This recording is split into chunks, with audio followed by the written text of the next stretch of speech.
Please like, share, and subscribe. Wishing you happiness and good luck every day. All right, today we're going to lay out a blueprint for your financial future. And our guide for this is Kevin J. Davies' Beginner Stock Market Investing Blueprint. We're going to break down his biggest ideas to map out a really clear path for anyone who's looking to finally jump into the stock market. So the author, Kevin Davies, he kicks this whole thing off with a pretty wild story. See, back in 1974, his mom took a $5,500 settlement he got from a dog bite and invested it for him. Now, she was amazing at it, always hunting down the best interest rates, and she grew it to over 15 grand. You could say she played the savings game perfectly, but here's the catch Davy points out. She was playing the wrong game the whole time. And wow, this chart just hammers that point home. See that flat blue line? That's the safe money his mom was chasing in CDs. And that soaring orange line? Yeah, that's the stock market. The difference between playing the safe game and the wealth building game isn't just big, it's absolutely staggering. We're talking the difference between affording a used car and making a down payment on a house. So what is this better game anyway? Well, it's not some exclusive club just for rich people. No, when you get right down to it, it's all about one simple idea: ownership. It's about owning a real piece of the companies that are literally all around us. You know, when you buy a stock, you're not just getting some little blip on a computer screen. You are actually buying a tiny, tiny piece of a real business. A slice of Amazon's massive shipping empire, a sliver of every single Big Mac that gets sold. You become a part owner, and that right there is the foundation for everything we're talking about today. And you know what? Getting started is way simpler than you probably think. It really just boils down to these 3 steps. First, and this is a big one, find your risk capital. The key word is risk. This is money that if it just poofed into thin air tomorrow, your life wouldn't really change. Second, you pick a broker. Just think of them as the store where you go to buy your shares. And third, you open the account, put some money in it, and you place that first trade. That's it. You're officially in the game. Okay, but once you're in the game, which way do you go? Thing is, there isn't just one right way to invest. It's kind of like climbing a mountain. There are tons of different paths to get to the top. What you really need is a map, a blueprint that helps you find the path that's perfect for you. And according to our source material, that personal path of yours is really determined by 2 simple but super powerful things: how much time you can actually commit and how much desire you have to really dig into this stuff. And that brings us to the core idea of the book, the stock picking pyramid. This thing is your map. The bottom, the base, is for folks with the least amount of time or desire. And as you climb up, the commitment gets bigger. The goal here isn't just a race to the top. It's to find the level that actually fits your life right now. So where does everybody start? Well, you start at base camp. Tier 1 of this pyramid is the easiest to get to. It takes the least amount of time, and honestly, it's one of the most powerful strategies out there, especially for a new investor. The idea is simple. You just buy the market. Now, I know what you're thinking. That sounds a little counterintuitive, right? Aren't we supposed to be trying to beat the average? Well, hold on, because the data tells a really fascinating story. The truth is, even the pros, the people who get paid big bucks to do this all day long, find it incredibly hard to consistently do better than the overall market. And here is the knockout punch to prove it. Over a 15-year stretch, a jaw-dropping 92% of professional fund managers failed to beat the simple market average. Just let that sink in for a second. 9 out of 10 of these experts would have made more money for their clients if they had just bought the market and gone on a very long vacation. So here's the big takeaway, right? In the world of investing, average isn't getting a C on a test. Getting the market average is like getting an A-. It means you're already doing better than the vast majority of professionals who are trying to get clever and outsmart everyone. It's a simple but winning strategy. So how do you actually do this? You use this really simple tool called an exchange-traded fund, or an ETF. Think of it like a shopping basket. Instead of going out and buying stock in just one company, you can buy one single ETF, and that one purchase automatically gives you tiny little pieces of hundreds of different companies. For example, the ETF with the ticker symbol SPY holds a piece of the 500 biggest companies in the US. One click, one purchase, and bam, you're instantly diversified. Hey, Tier 1 is just base camp, right? For those of you who have a bit more time or a little more passion for this stuff, the blueprint shows you how to climb higher. So let's take a super quick peek at the next 2 levels.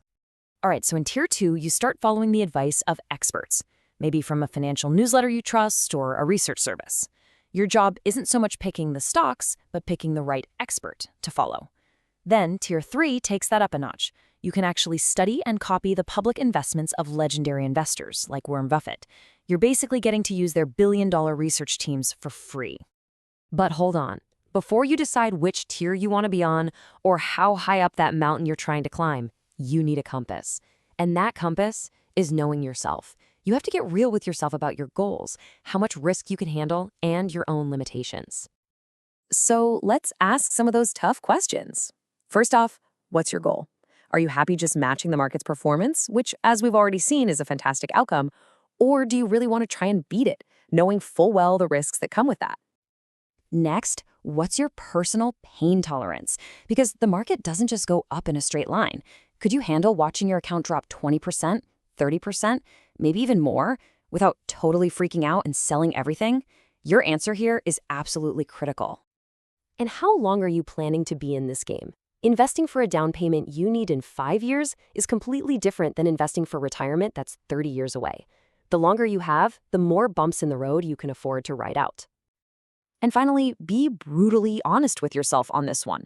How much time do you really have to give to this? Is it 30 minutes a week while you're drinking your coffee, or is it 10 hours? There's no right answer here, but the wrong answer is pretending you have more time than you actually do. Your real, honest answers to those 4 questions, that's your personal compass. It's going to point you directly to the tier on the stock picking pyramid where it makes the most sense for you to start. That's what defines your blueprint.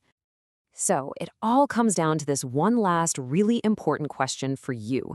Now that you've seen the map and you've found your compass, which path are you going to take first? Are you going to start at base camp, or do you already have your eyes set on a higher peak? The whole journey really does start with that very first step. So why should you even think about investing in stocks? I mean, is it just some fancy way to gamble, or is there a real strategy behind it all? Over the next few minutes, we're going to break down the real reasons, from building serious wealth to, just protecting the money you've already got. All right, let's get into it. To kick things off, let's talk about a core idea, a secret, really, that connects many of the world's wealthiest people. It's actually a surprisingly simple concept, but man, its power is just undeniable.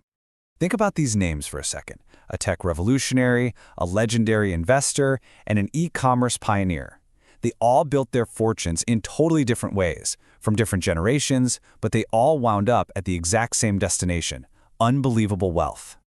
So what's the deal? What's the one thread that ties all their stories together?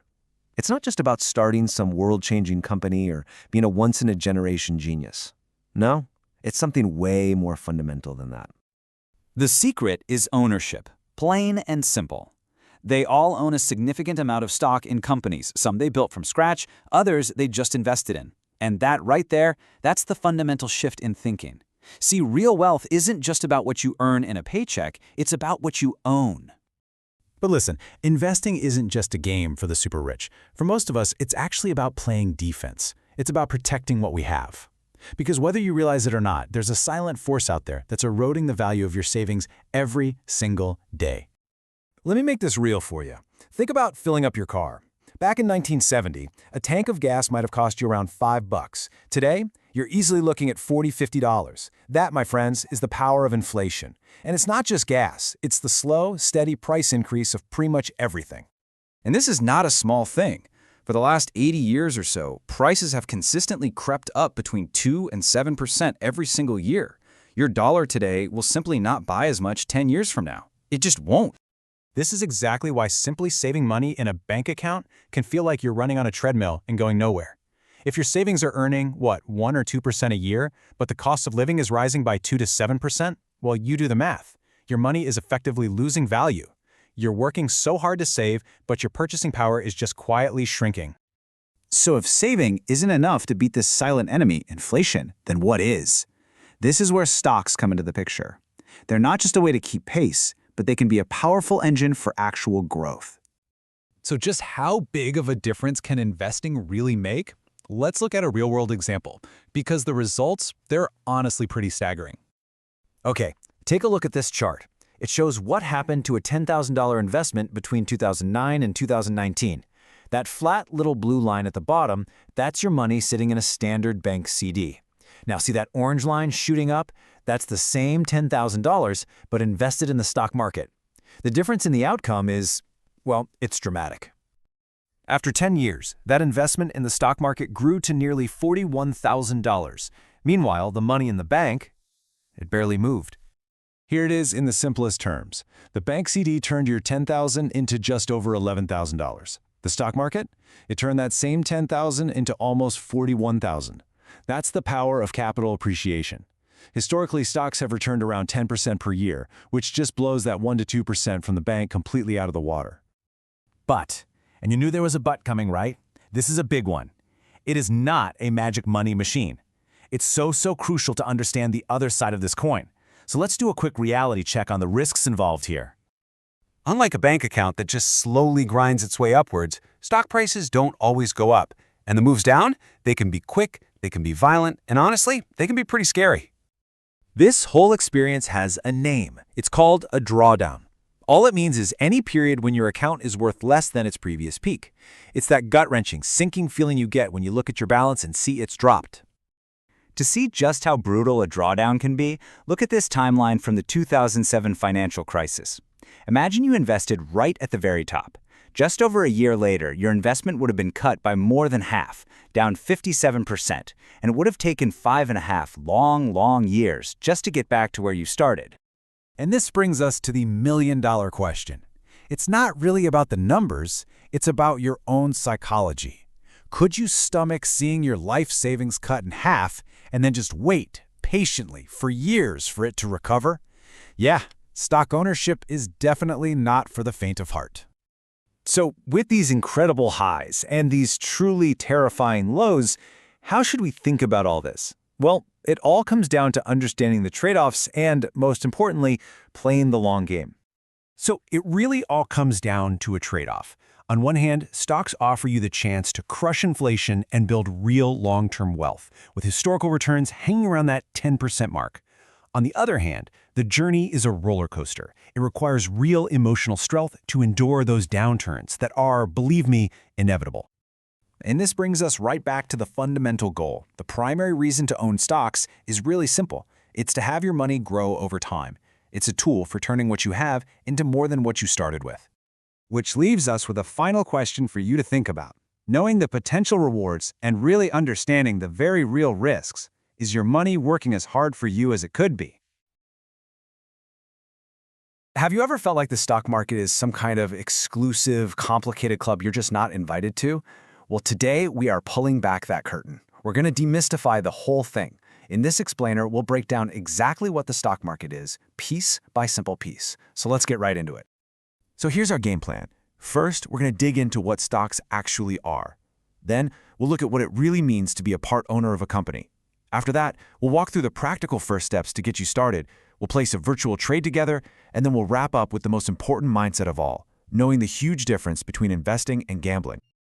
All right, let's dive in. And to do that, we have to start at the very beginning, with a simple idea that grows into a business. You know, our source material points out that something like 600,000 new businesses get started every year just in the US. And a lot of the biggest companies in the world, I mean household names like Hewlett-Packard or Amazon, they all started small. It all just begins with a business, sometimes in a place as simple as a garage. Now, as that little business starts to grow, its ownership gets divided up into tiny little pieces. And those pieces are called shares. And that's it.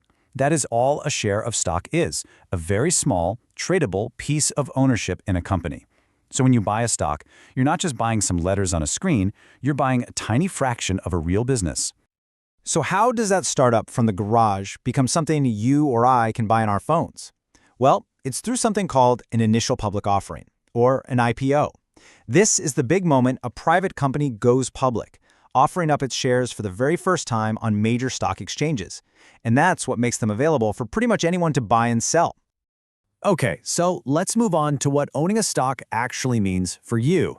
It's time to get a handle on your rights and, maybe just as important, your limits as a part owner of a company. This slide breaks down your role perfectly. See, as a shareholder, you definitely have rights. You're entitled to get dividends, that's a piece of the profits, and you can vote on big company decisions. But, and this is a big but, there are also really clear limits. You can't just show up at the office and start telling employees what to do. And believe me, the CEO is not going to call you asking for help to pay the bills. So the whole thing is captured perfectly in this quote from our source. Your job is to provide capital. That's the money that helps the company run and grow. You are an investor, not an active participant in the day-to-day stuff. And this right here, this is one of the absolute best features of owning stock. Your risk is capped. It's limited. If you invest, say, $500, the absolute most you can ever lose is that $500. That's it. Even if the company goes totally bankrupt, no one is ever coming after you for its debts. Your liability is strictly limited to what you put in. All right, so that covers the theory. But how do you actually do it? I know the whole process can seem kind of intimidating, but the truth is, it's actually become incredibly simple to open an account and get started. Before we go another step, this is the golden rule. It's non-negotiable. You have to start with what's called risk capital. This is money you can genuinely afford to lose. We are not talking about next month's rent money or money for your bills. It's cash that, if it just vanished tomorrow, wouldn't really change your day-to-day life. And this shows just how simple the process is to get going. Once you've got your risk capital sorted out, you just select a broker, and then you open and fund your account, usually right online. Yep, it's pretty much that straightforward. Think of picking a broker like picking a supermarket. They all have different stuff and different prices, right? So you want to find the one that's the best fit for you. Ask yourself some questions. Is there a minimum to open an account? What are the fees? Is this broker well-known and trusted? Do I like how their app works? Doing a little research here really helps, but the key is not to get frozen by having too many choices. For most beginners, a reputable, low-cost broker with an app that's easy to use is the perfect place to start. And now for the really exciting part. Let's decode that order screen and walk through how to place your very first trade. So when you're ready to buy something, you're going to see a screen that looks a lot like this. Now, every broker's app looks a little different, but don't worry about that. They all have the same basic parts, and we are going to break those down right now. Okay, there are a few basic things you'll always have to fill in. First is the symbol, which is just the stock's unique abbreviation, like GOOG for Google. Next up is shares, which is simply how many of those little pieces you want to buy. And duration is just how long your order will stay active. Usually it's either just for the day or good till canceled, which you'll see as GTC. Now this is your most important choice on the screen, the order type. A market order is all about speed. You use it to buy right now at whatever the best price is. A limit order is for price control. It only buys at the price you set or a better one. A stop order is like your safety net. You use it to help limit losses by automatically selling if a stock drops to a certain price. And a stop limit is kind of a hybrid of those, giving you more control when things are moving fast.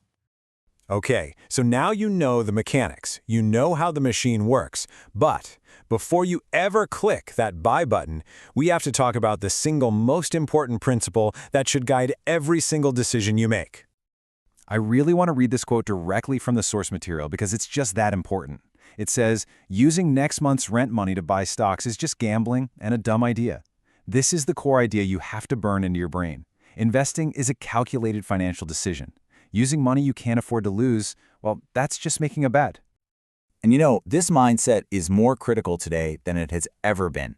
With the rise of zero-commission trading, it's so easy to buy and sell stocks, but as our source points out, that easiness can actually blur the line, and it can make responsible investing feel more like a game or a slot machine. That's why having a disciplined strategy is absolutely essential. So look at that. You've made it this far. You know how to get an account, you know how to enter a trade, and you understand the foundational mindset you need to have. You've basically got the how completely figured out. But of course, this leaves us with the biggest question of all. What exactly should you buy? All right, today we are going to build something that is frankly absolutely essential for any investor, a personal blueprint. Before you even think about chasing the next hot stock, we've got to lay the groundwork. And we're going to do that by answering 4 crucial questions, questions that will become your North Star for every single investment decision you make from here on out. Okay, let's just be real for a second. This is the question, right? It's on every new investor's mind. You see the headlines, you hear the buzz on social media, and you just want to know, where should I put my money right now to get the best return? It feels like the most important, most urgent question you could possibly ask. But what if I told you it's actually the wrong question to ask first? Seriously, asking what to buy before you know why you're buying is like jumping in a car for a road trip without a destination. You'll just burn gas and end up wandering completely aimlessly. So let's find the right questions. First, we need to figure out our destination. Then we'll get really honest about our goals, separating reality from hype. After that, we're going to face the music on risk with something I call the drawdown test. Then we'll look at time and how it can be a double-edged sword. And finally, we'll pull it all together so you can draft your own personal investing blueprint. First up, know your destination. The idea here is so simple, but it is incredibly powerful. Before you even think about picking a single stock, you need a map. To really get this, let me tell you a quick story. Picture this. It's 2001. A couple is on their honeymoon in France. Now, this is way before GPS was in every phone. Remember that. To get around, they had to use old-school paper maps they'd borrowed from a library. But they had a clear goal, explore France, and they had a plan. And because of that, their trip was a massive success. And that just nails the point, doesn't it? The stock market is exactly like that French countryside. Without a goal, without a plan, you are just going to wander around aimlessly. Yeah, you might get lucky and stumble upon something great, but chances are you'll just end up lost and confused. Your plan, that's your map. Okay, so we've got our map in mind. Let's tackle the first big landmark on it. What return are you actually looking for?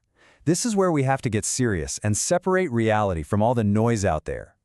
It is so easy to get sucked in. You're scrolling through social media and it seems like everyone and their dog is posting these insane 1,000% returns. But let's just be blunt here. 99% of the time, those claims are just flat out not true. And basing your goals on that kind of hype, well, that's just a recipe for disaster. So, what's a realistic goal then? A really great rule of thumb is to aim for about 1.25 to 1.5 times the market average.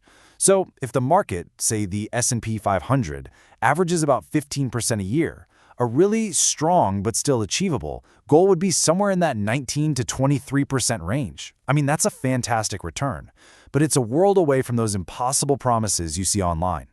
Now, you might look at that and think, okay, the difference between 15% and 20%, is that really a big deal? Oh, it is. This is where the magic of compounding kicks in. Earning 20% a year instead of 15% means you end up with literally twice as much money over 15 years. That small, realistic edge makes a massive, massive difference.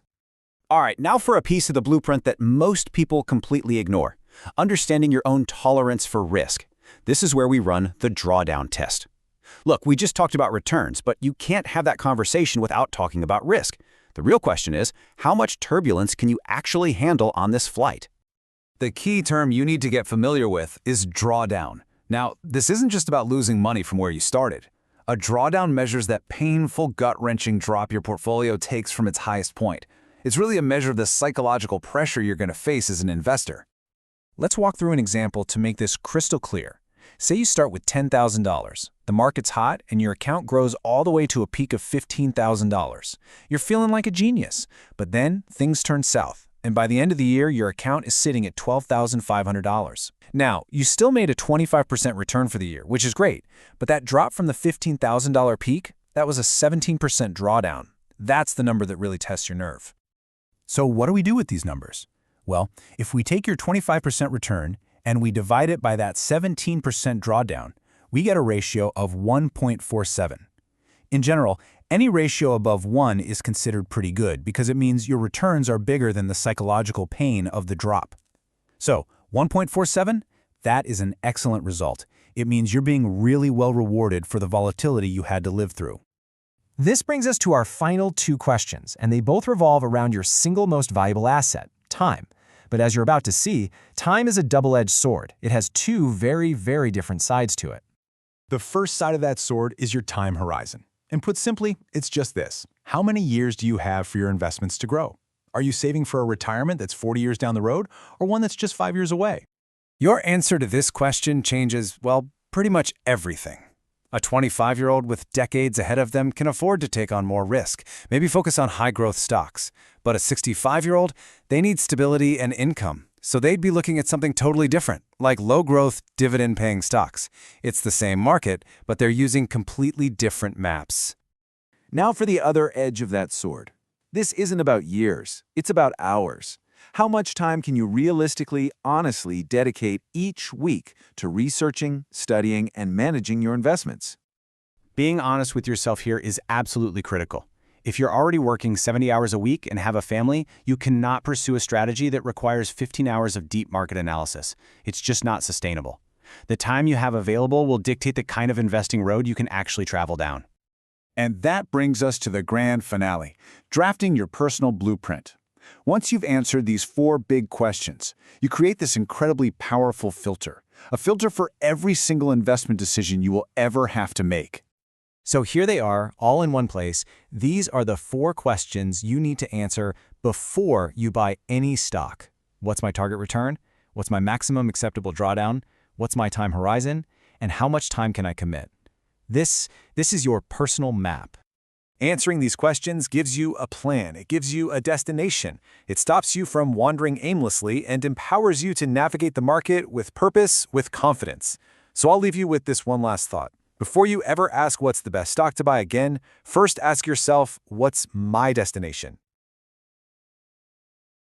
All right, let's talk about stocks. If you've ever felt totally lost in the maze of investing choices, you're in the right place. We're about to draw you a super simple map to make sense of it all. Let's get right into it. So, does this look familiar? You finally open up your brokerage account, you're ready to go, and bam! You're hit with thousands of company names, weird ticker symbols, and charts that look like spaghetti. You know, it's totally normal to feel a little bit lost at first. But that feeling of being completely overwhelmed, that's exactly what we're going to fix today. By the end of this, I promise you're going to have a really solid way of thinking about the basic kinds of stocks out there. So, where's the best place to begin? Well, for a lot of people, the answer is something called an ETF. You can think of it as kind of the all-in-one combo meal of the stock market. Okay, so an exchange-traded fund, or ETF, it's a pretty brilliant idea. Instead of trying to buy one single company's stock, you're buying a single stock that's like a basket holding a whole bunch of other companies. So for example, an S&P 500 ETF. It gives you a tiny little piece of all 500 of America's biggest companies, all in one simple purchase. And the upsides? They are huge. With just one click, you get what's called instant diversification. Let's say you want to invest in the cannabis industry, but you have no idea which company is going to win big, right? Well, you can just buy a cannabis ETF. Plus, they usually have lower fees than other types of funds. And honestly, they save you a ton of time and stress.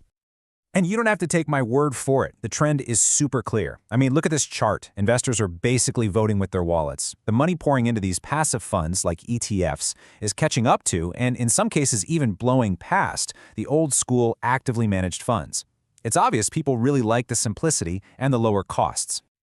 Okay, so ETFs are a fantastic way to buy the whole market. But what about the actual individual stocks? You know, the ones inside those funds, or the ones you might want to buy on their own. Let's break down the main flavors. First up, we've got value stocks. The whole idea here is pretty simple. You're hunting for a bargain.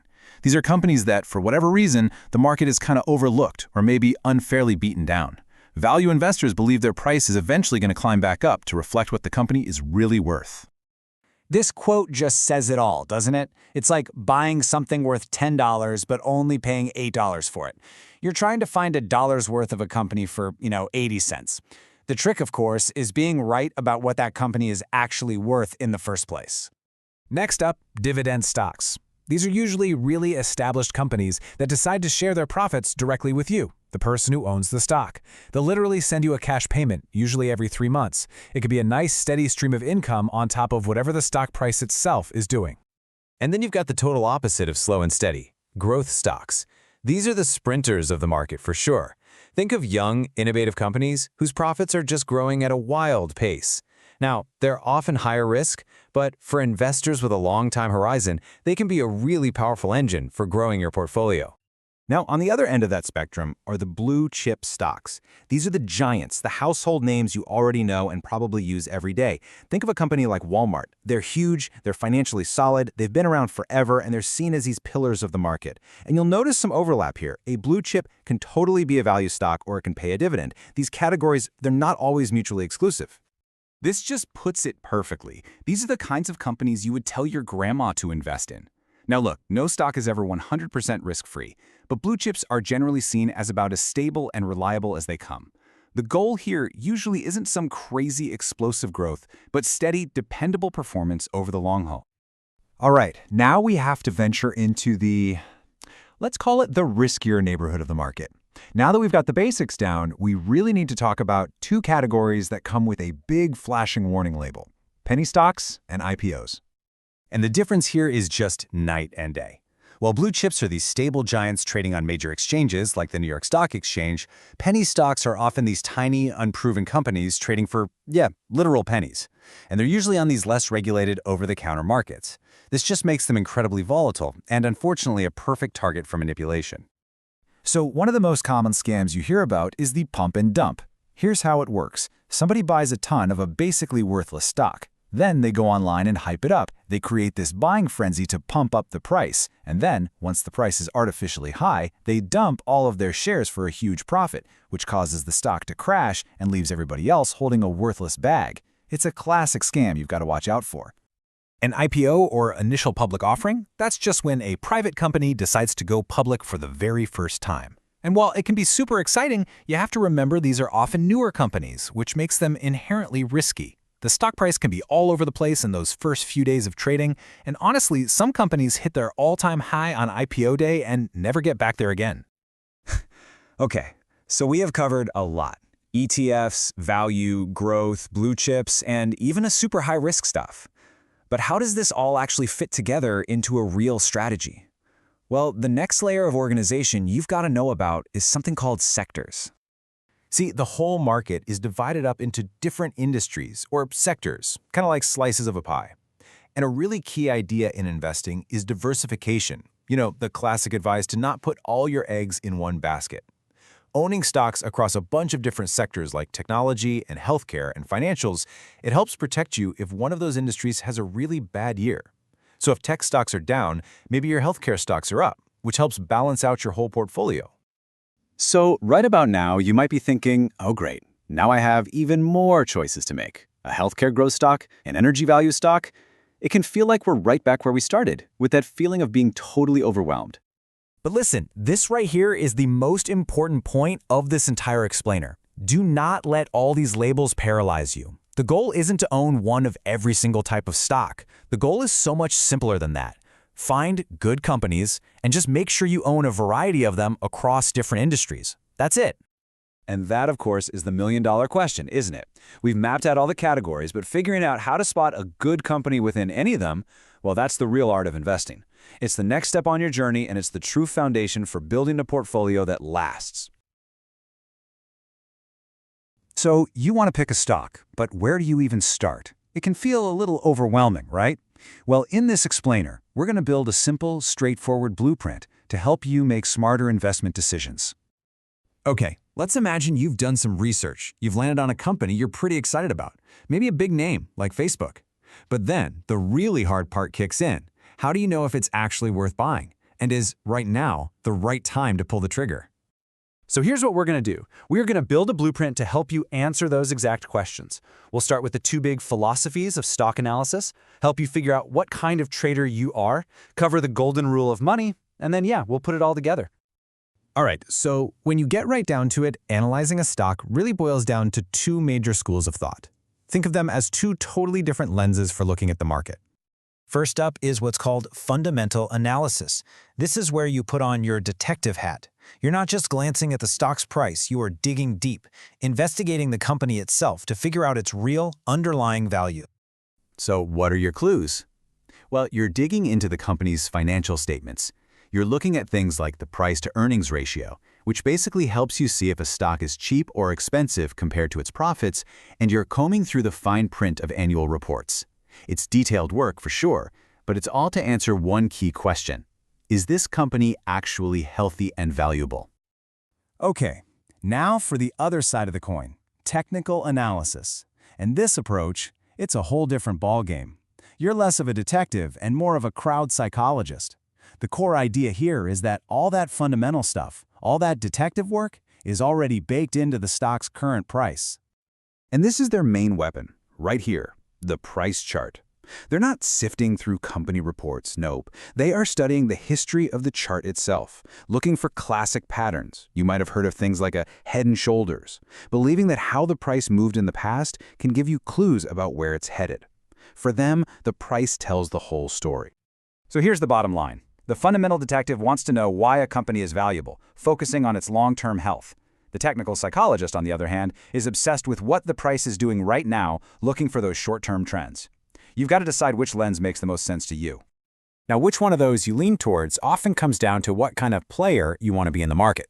Are you a sprinter, or are you in this thing for the marathon? First, you've got the sprinters, the day traders. We're talking about folks making lightning-fast decisions, buying and selling a stock all within the same day. Sometimes they're only holding on for a few minutes or even seconds. They live and die by those technical charts and their own gut feelings. But let's be super clear here. While it might sound exciting, this is an incredibly risky game. The source material doesn't pull any punches, stating that for over 95% of people, day trading is just not the right path. For most of us, long-term investing is a much better choice. Now, a much more common approach is active long-term trading. You can think of this as being the jogger, not the sprinter. You're holding stocks for months, maybe years, but you're still in the game, actively checking in on your portfolio and making adjustments, say monthly or quarterly. And finally, we have the marathon runner, the passive long-term investor.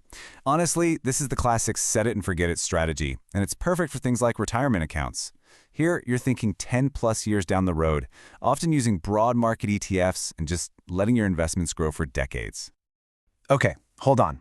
Before you decide if you're a sprinter or a marathon runner, there is one foundational, absolutely non-negotiable rule you have to follow. If you don't get this part right, nothing else really matters. And that rule is all about risk capital. This is the only money you should ever use for investing. I'm serious. This is money that, if you lost every single penny of it, it wouldn't change your day-to-day life. It is not your rent money. It is not your emergency fund. It is capital that is specifically set aside for risk.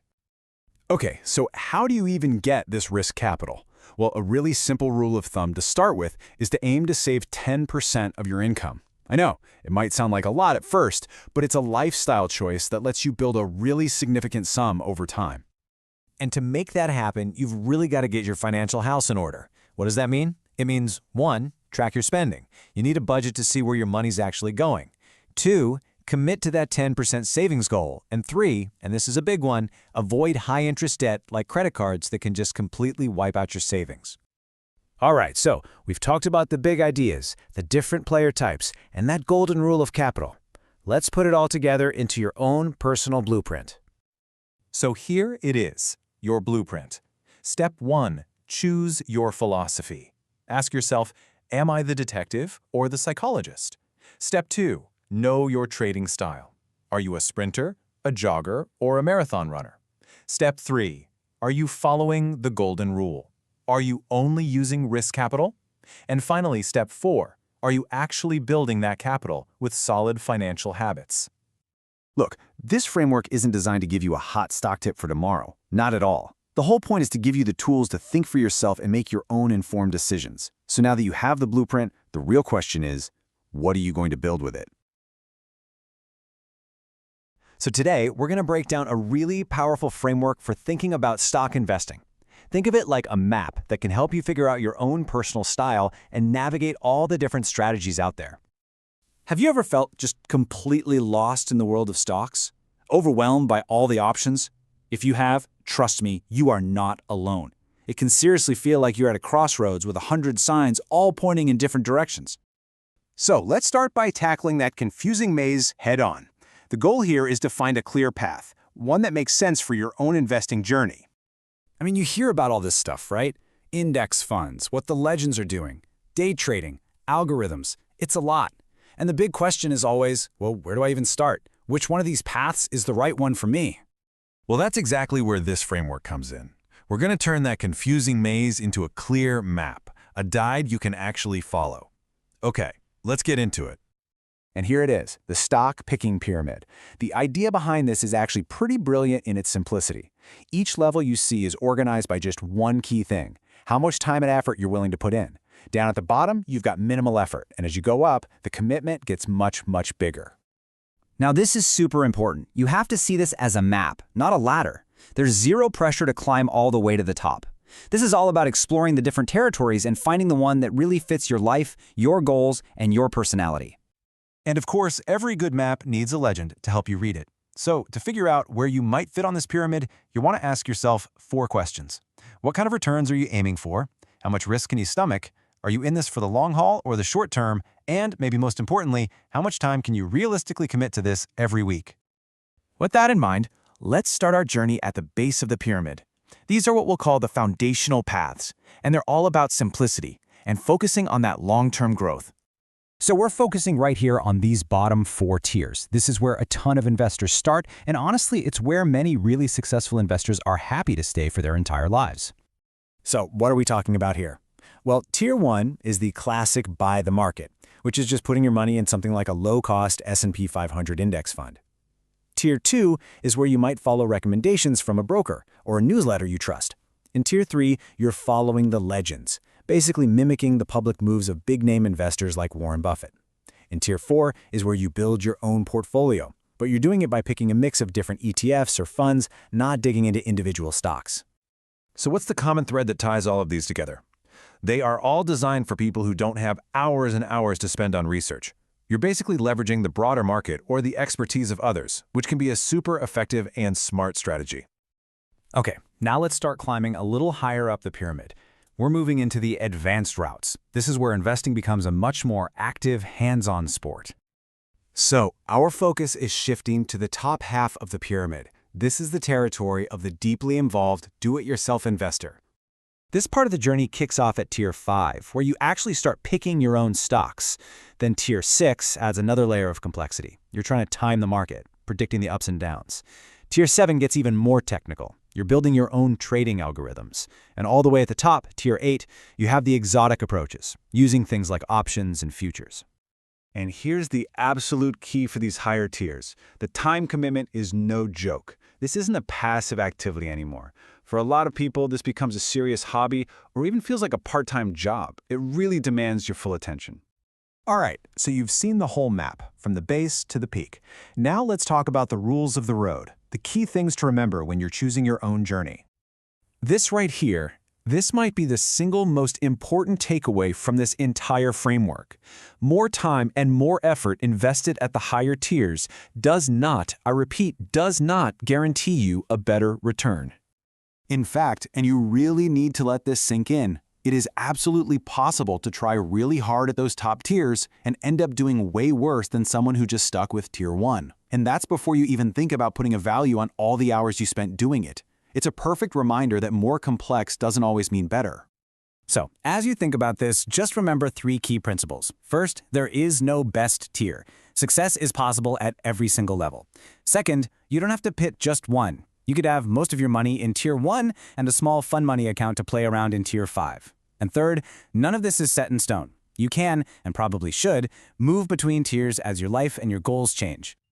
You know, at the end of the day, this pyramid isn't about telling you what to do. It's about empowering you with a map so you can make a conscious, intentional choice that actually fits your life. So now you have the map. The only question left is, where will you begin? We're all taught to shoot for the stars, right? To get the A+, to be the best. Average is, well, it's just average. But what if I told you that in the wild world of investing, aiming for average could actually be the smartest, most successful move you could possibly make? It sounds a little crazy, I know. Let's get into it. So let's just ask the big question right out of the gate. When it comes to your money, does being average mean you're failing? And you know, the answer might just surprise you. To really get this, we first have to talk about that constant pressure we all feel, the pressure to get those A's. I mean, think back to school for a second. You know the drill. The goal was always to get an A. A C was average, and nobody was exactly thrilled to bring home a C. That same mindset, it totally spills over into investing. Everyone wants to pick the next big thing, the winning stock. They want that financial A+. But here's where the story takes a really interesting twist. If picking winners is the goal, you'd think the pros, the experts, would be at the top of the class, right? I mean, think about it. Professional fund managers get paid big bucks to do one thing, outperform the market. It's their entire job. They've got teams of analysts, sophisticated tools. You'd think they'd be knocking it out of the park for their clients. But are they? Well, the data tells a completely different story. Get this, according to S&P Dow Jones Indices, back in 2018, nearly two-thirds, 64.5%, of large-cap fund managers actually failed to beat the market. That is a massive number of professionals who didn't even pass the test, let alone get an A. And no, that wasn't just a one-off bad year. The problem actually gets worse, much worse, over time. Look at a 10-year period, and 85% of managers underperformed. Stretch that out to 15 years, a staggering 92%. The takeaway here is huge. The longer you look, the harder it is for even the smartest people in the room to consistently win. So this brings us to a really powerful idea. If trying to beat the market is so incredibly difficult, even for the pros, what if we just stopped trying? What if, instead, we embrace the power of being average? This is what some people call a Tier 1 strategy, and it's beautifully simple. Instead of trying to find the needle in the haystack, you just buy the whole haystack. You buy a basket of stocks that mirrors an entire market index, like the S&P 500. The goal here shifts completely. You're not trying to beat the market, you're trying to be the market. Okay, you're probably thinking, how do I do that? Well, the most common way is with something called an exchange-traded fund, or ETF. You can think of it like a single stock, but inside it holds tiny pieces of hundreds of different companies. For instance, the ETF with the ticker symbol SPY simply tracks all 500 stocks in the S&P 500. So with one single purchase, you basically own a diversified slice of the entire US economy. It's that easy. So why on earth is this so-called average strategy so darn effective? Let's break down exactly why it wins over the long haul. First off, that average market return is actually pretty fantastic. Historically, we're talking about somewhere between 8 and 10% per year over long stretches. And a big reason this strategy works so well is that you're not paying high fees to some manager who's trying and most likely failing to be a genius, so more of your money stays invested, working for you. At that rate, you could double your money every 7 to 10 years. That's not a C performance, that's solid, powerful, wealth-building growth. And this is where the real magic comes in. Let's look at the power of compounding. Say you invest just $10,000 when you're 25 years old, and then you do nothing. You just let it sit there and earn those average market returns. By the time you're 65, that initial 10 grand could grow to over $200,000. That is the incredible, almost unbelievable power of just being average and letting time do all the heavy lifting for you. So who is this for, really? Well, it's perfect for anyone who'd be happy with solid, market-proven returns without all the stress and guesswork. It's for people who, have lives, who don't want to spend their weekends buried in company reports. And honestly, it's a rock-solid foundation for any investor's portfolio. It just gives you this incredible peace of mind. So at the end of the day, this isn't about settling for less. Not at all. It's about being smart. It's about building your financial future on a foundation that's been proven to work time and time again. There's a great line from the source material that just nails it. The idea is, yeah, you're not going to have some flashy story about your hot new stock pick at the next cocktail party. You might even be a little boring, but you'll have something way, way better. You'll be able to sleep at night knowing that you are quietly outperforming the vast majority of people, including the pros, who are all trying to be clever. Which really just leaves us with one final thought. After seeing just how hard it is to get that A, and just how powerful an average return can be, maybe the smartest move of all isn't trying to beat the market, but simply to be the market. Okay, so let's just dive right in. If you've ever even thought about investing in the stock market, it feels like a jungle out there, right? I mean, you've got people yelling advice from every corner, hot tips, can't miss stocks, secret formulas. It is a lot. So today, we're going to try to cut through all that noise and figure out who, if anyone, you should actually be listening to. You know who I'm talking about. We've all got that one relative, right? The brother-in-law at Thanksgiving who pulls you aside and whispers about some sure-thing stock tip he got. It's kind of funny, sure, but it also gets at a really big problem for anyone trying to invest their money.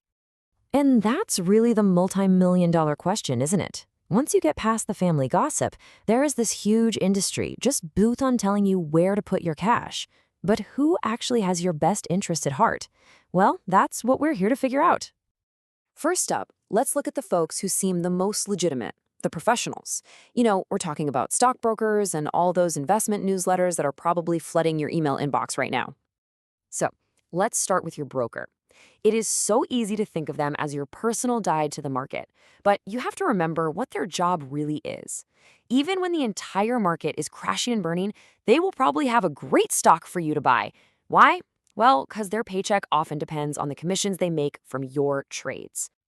And this is where you see the fundamental conflict. Just look at these two columns. Your goal is to find the best possible investments for your future.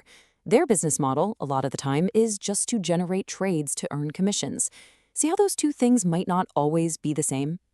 All right, so what about newsletters? Well, this isn't some tiny little niche thing. It is a massive, massive industry. I mean, people are paying anywhere from $50 to more than $10,000 a year, all for a list of stock picks. That alone tells you that selling advice is a really, really profitable business. So here's the trap you can fall into. Instead of researching actual companies, you end up spending all your time researching the people who are supposed to be researching the companies for you. You're analyzing the analysts, and good luck trying to check their track records, especially when their bad calls have a funny way of just vanishing into thin air. Okay, let's go from the inbox to the TV screen. Time to talk about the most visible experts of them all, the talking heads you see on the financial news channels every single day. You know the scene. You flip on the TV, and there they are. They're super confident, they're throwing around numbers and jargon, there's charts flying all over the screen. It's a really slick performance, and it is absolutely designed to make you think, wow, these people are geniuses. I should just do whatever they say. But here's the thing you have to remember. At the end of the day, these shows are first and foremost entertainment. Their number one job is to keep your eyes glued to that screen so you stick around through the commercials. Which, of course, leads to the most important question you could possibly ask. With all that confidence and all that so-called expertise, are their stock picks actually any better than just a random guess? The answer is, well, it's pretty shocking. A study by a group called CXO actually tracked over 6,000 predictions from these TV experts, and their collective accuracy rate? 47%. That's right, it's actually worse than a coin flip. Just think about that for a second. A simple 50-50 coin toss would have on average been more accurate than all of these on-air gurus combined. That really puts things into perspective, doesn't it? So if the brokers and the TV pundits are unreliable, where do people go next? Well, these days, they head to the wild west of social media, or what people in the know call FinTwit. And if you spend any time on financial Twitter, you might notice something kind of amazing. It seems like nobody ever loses. Everyone has a perfect track record. Well, there's a reason for that, and it's usually a pretty well-practiced con. It's a surprisingly simple little playbook, but it works. First, you post a bunch of picks. If a stock goes down, you just delete the tweet. Poof, it's like it never happened. But if a stock goes up, oh, you retweet that thing forever to build this amazing public record of your genius. And then, the final step, you start selling a premium service for your even better picks. So after wading through brokers, newsletters, pundits, and social media gurus, it's easy to feel like there's just nowhere safe to turn. But what's the real way forward here? Well, it's all about changing your mindset from looking for a picker to becoming a player. When you boil it all down, it comes down to a pretty simple reality. For most of these sources, the main goal is to get money out of your pocket and into theirs, whether that's through commissions, subscription fees, or whatever else. Their business always comes first. And that brings us to what might be the most powerful idea in all of this. Just think about all the hours you could spend trying to vet some newsletter writer or track a TV pundit's record. What if you just invested all that time in yourself? What if you learned how to actually read a company's financial statements? That's where the real power is. Now, this doesn't mean you have to completely ignore everybody. You can think of these sources as idea generators, right? A TV show or a newsletter might mention a company you've never even heard of, but that's where their job ends and your job begins. They can be the starting point, but they are not the finish line. The real work, the actual research, that's still all on you. So we'll leave you with this final thought. The game is not about finding some magical guru who is always right. The real challenge, and honestly, the real opportunity, is to stop hunting for stock pickers and start learning how to become a stock player in your own right. It's a journey, for sure, but it's the only one that truly puts you in the driver's seat of your own financial future. Hey, welcome. So today we're diving into a really interesting investment strategy from our source material. The idea is pretty simple, but also kind of powerful. Instead of trying to be the smartest person in the room, what if you just followed the people who've already proven they are? Let's jump in. I mean, this is the question, right? Every single investor has to ask this. You're just drowning in opinions, hot takes, and these can't-miss stock tips.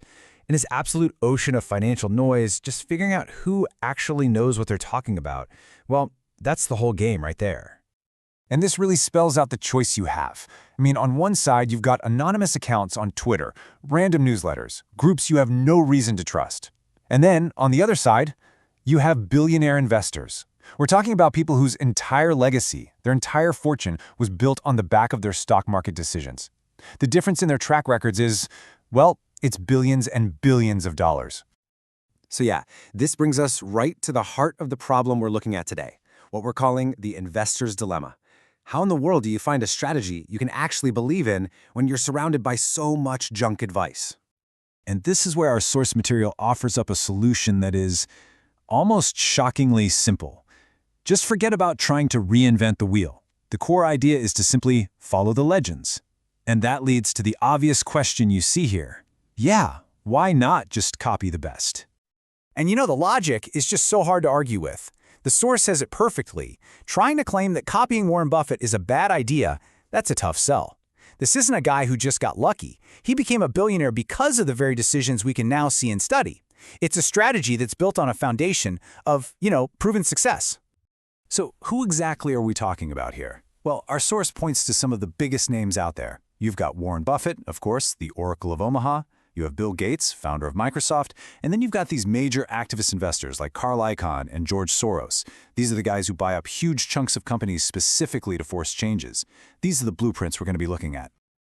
Okay, but here's a really important distinction to make. Not all of these people, Bill Gates being the perfect example, made their first billion from the stock market. But, and this is the key insight, they all use incredibly smart stock market investments to grow and protect that massive wealth. And that's what makes their portfolios so fascinating to look at. All right, so the why makes a ton of sense. But how do you actually do this? How do you put it into practice? That brings us to the billionaire's blueprint, the actual practical steps for making this strategy work. And honestly, it boils down to 3 pretty simple steps. First, you pick your legend. Find the one whose style you like. Second, you go find their portfolio, see what they're holding. And third, you mimic their picks. It's a really direct path to building a portfolio that's based on decades of genius-level experience. And here, this is what it actually looks like in the real world. You can see some of the top holdings for these guys. Buffett, for instance, has a huge position in Apple. Bill Gates has companies like Waste Management, and get this, Berkshire Hathaway itself. We are definitely coming back to that one.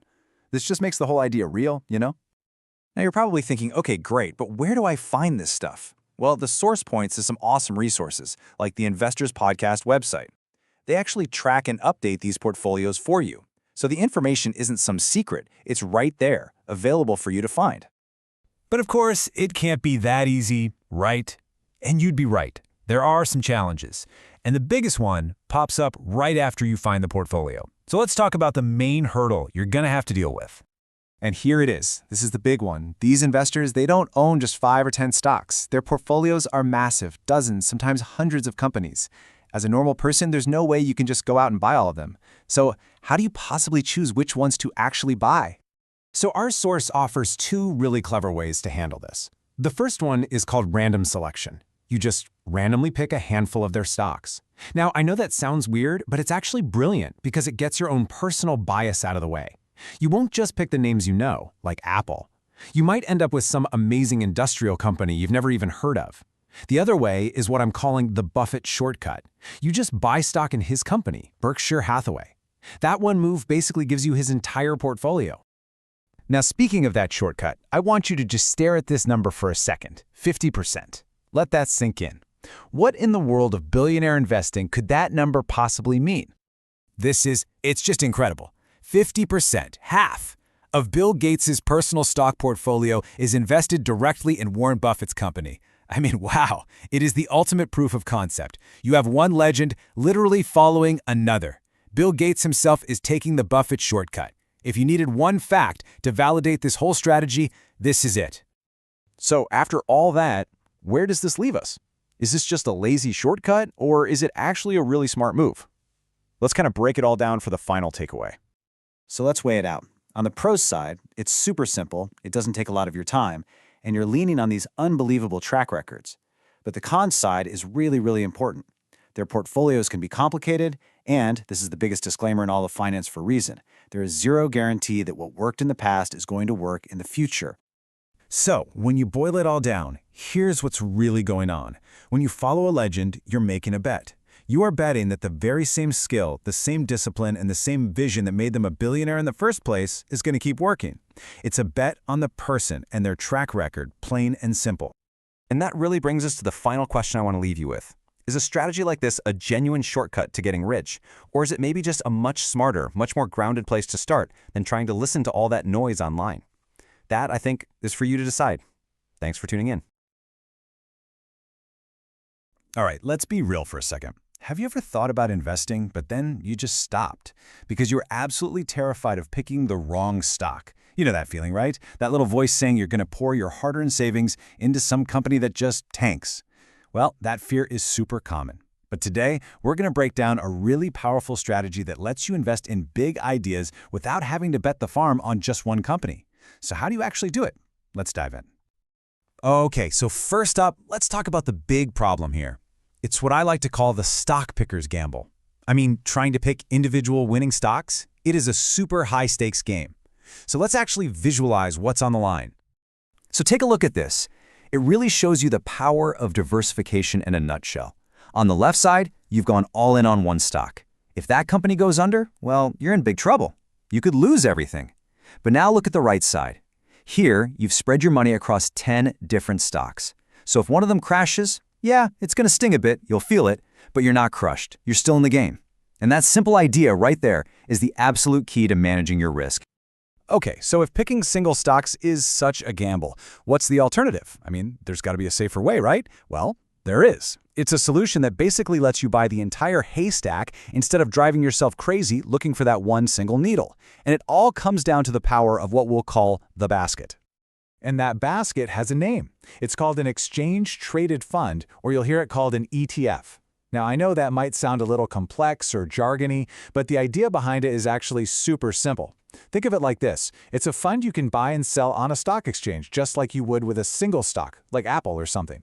But, and this is the crucial difference, inside that one ETF, it holds a whole collection of other things. We're talking dozens, sometimes even hundreds of different stocks or bonds all bundled together.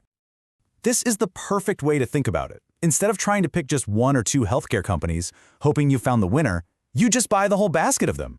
That's literally what an ETF lets you do. You think the entire tech industry is going to grow in the long run? Cool. You can buy a tech ETF and get a little piece of the whole sector, instead of trying to guess which one company is going to be the next big thing. So, what's the bottom line here? It's that ETFs give you really broad exposure to an entire industry or even the whole market. And what that does is it minimizes the risk of one single company having a bad quarter and dragging your whole investment down. It basically removes that terrifying all-or-nothing gamble we talked about at the very beginning. You can think of it as a built-in safety net for your money. Now, I know what you might be thinking. Okay, this all sounds great, but this is probably a strategy for like finance pros, right? Well, I've got a great story that shows how literally anyone can do this. It's about an everyday investor who started with a settlement that she colorfully called her dog bite blood money. And listen to this. Does this sound familiar to you at all? She had zero finance background. She felt like the stock market was this exclusive club, you know? Like everyone else was smarter and knew more than her. She was just so worried that if she started trying to pick individual stocks, she'd just end up losing all her money. And that feeling, that intimidation, I think that's something so many of us can relate to. So what did she do? She did something totally different. Instead of trying to be some stock-picking genius, she just looked around. She looked at the world and just used her common sense. You know, as she got older, she noticed that she and her friends were spending more and more money on healthcare. She saw technology becoming a bigger and bigger part of everyone's daily lives. Look, she wasn't an expert, but she was paying attention to the big, obvious trends. And this is the portfolio that her common sense approach led her to. And just notice the balance here. It's pretty brilliant. She put a quarter of her money into healthcare and another quarter into technology. Those were her big bets on the future. But, and this is key, she didn't stop there. She hedged those bets with safer, more stable stuff like bonds and utilities. And then she added a general market fund just to capture the overall growth of the economy. It's this fantastic mix of being ambitious but also being safe. You know, her story is so powerful because it gives us a blueprint. It's proof that you absolutely do not need a finance degree to invest wisely. So let's actually break her process down into a simple 4-step framework that you can use to start thinking about your own portfolio. Okay, step 1, strategize your vision. Just like she did, you got to ask yourself, where do you think the world is going in the next 10, 20, or even 50 years? What big trends do you see? Step 2, decide on your allocations. This is just deciding how you're going to slice up your investment pie, how much goes into each of those big ideas. Then step 3, research the ETFs. This is where you go find the baskets that actually match your vision. And finally, step 4, and this is important, review your performance regularly. You just want to check in every now and then to make sure your bets are still in line with where the world seems to be going. And you know what? Finding these ETFs is way easier than you might think. What we're showing here are just a few examples of real ETF tickers for different sectors. So you'll see things like SPY, which tracks the general market, or XLK for technology. Now, let me be super clear. The point isn't to tell you what to buy. This is absolutely not financial advice. It's just to show you that these baskets are real things, they're accessible, and they're tools you can go out and research for yourself. And honestly, this brings us to the most powerful message of this whole thing. This strategy is not just for Wall Street experts. It was built and successfully used by someone who started out feeling completely intimidated and unqualified. It's a method that's built on nothing more than common sense and having a vision for where the future is headed. So I'll leave you with this one final thought. For just a moment, forget about trying to find the next hot stock. Forget about trying to predict the unpredictable. Instead, just ask yourself this simple question. Based on everything you see happening in the world around you, what is the future that you are betting on? All right, let's talk about a pretty big idea today. The idea that picking stocks isn't just for some Wall Street genius. We're actually going to break down a strategy that's so simple, you're probably already doing half of it without even knowing. So let's get right into it. Think about it. Do you really need a finance degree to pick good stocks? Do you have to be some kind of wizard with PE ratios? Well, the material we're digging into today says, no way. In fact, it argues that your own everyday experiences, that might just be your biggest advantage. And this is the core of it, really. It's an idea borrowed from the legendary investor Peter Lynch. It's all about trusting what you see with your own 2 eyes. The theory goes, if you can spot a company that's really well run in your day-to-day life, well, you might have just spotted a great investment. So let's see how this actually plays out with a real-world example. Okay, first up, we've got what we'll call the Disney bathroom test. And no, we're not talking about the rides or the characters. We're going to be looking for clues about the company's health and, believe it or not, some pretty unexpected places. So the author of our source material here, he takes his family to Disney World. And like any parent, he's paying attention to everything. But it wasn't the giant castle or the awesome rides that really caught his eye. Nope, it was the bathrooms. And here's the thing, the restrooms weren't just, clean. They were spotless, exceptionally clean. And that little detail, it was a huge signal. It told him this was a company that was absolutely obsessed with getting every single thing right. A philosophy that you've got to believe stretches from the bathrooms all the way to the balance sheet. And it wasn't just that. It was part of a whole pattern he saw everywhere. Friendly workers, buses running like clockwork, you name it. Okay, so this is the big question, right? The million-dollar question. Do clean bathrooms and buses that run on time actually mean anything for the stock price? Does a great experience on Main Street translate to success on Wall Street? And, well, take a look at this. This chart just illustrates the connection perfectly. After the author's first trip there in 2011, Disney stock went on this incredible run. Now, obviously, the clean bathrooms didn't cause the stock to go up, but they were a sign, right? An outward sign of a really healthy, detail-obsessed company culture, and that's something the market definitely rewarded. But you know what? This idea doesn't just work for good experiences, it works just as well for the bad ones. So let's flip the script and see what happens when a company gets the little things disastrously wrong. Our second case study, the AT&T customer nightmare. So here's the story. The author moves to a new house, just a couple of miles away from his old one. All he wants to do is transfer his landline phone number. I mean, that sounds super simple, right? Should be a few clicks in some system somewhere. But that's not exactly how it went down. Instead, it turned into a month-long ordeal. A whole month! He had to talk to 10 different people. But here's the real kicker. After being a loyal customer for 15 years, they made him do a credit check. Think about that. This isn't just a story about bad customer service. It's a peek inside a totally broken, wasteful system. It points to way bigger problems, inefficient processes, poorly trained employees, old tech, all stuff that just burns through money and makes customers furious. So, once again, we have to ask that same key question. If this horrible experience was really a symptom of a badly run company, would you expect to see that reflected in the stock price? And there you have it. During that exact time, the stock was basically in a free fall. It's like the market totally agreed with his conclusion.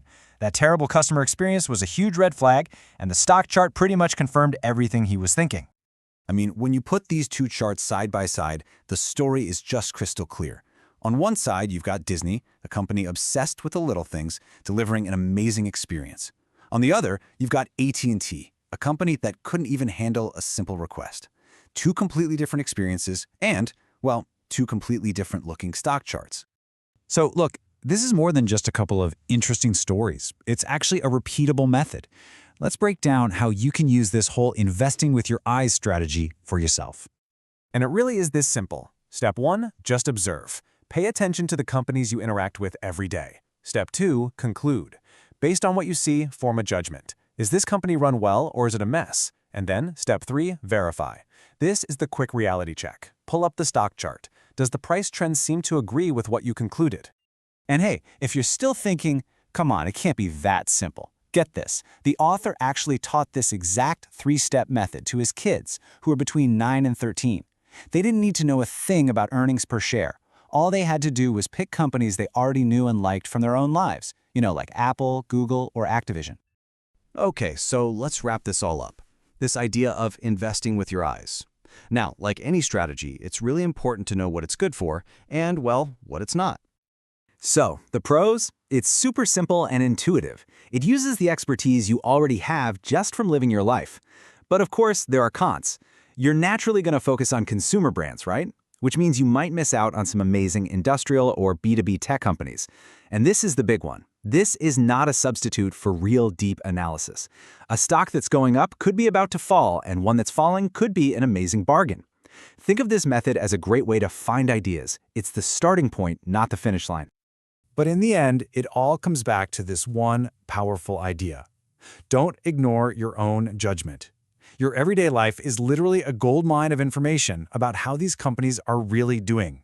The trick is just to start paying attention. And that's really the thought I want to leave you with. As you go about the rest of your day, just start looking around. That coffee you bought this morning, that app you've been scrolling through, the delivery that showed up at your door. What did you notice? Was it a sign of a company that's got its act together, or one that's a total mess? Because that answer, that might just be your next great investment idea. You've probably heard the advice a million times. It's time in the market, not timing the market, right? But what if there was a simple, rules-based way to shield yourself from the absolute worst market downturns? Today, we're going to dig into exactly that, a strategy that kind of challenges that old buy and hold forever wisdom. So, is it actually possible to get the best of both worlds? Let's find out. Man, this quote really hits hard. It's from the source material, talking about what happened after the 1987 crash. Just imagine that for a second.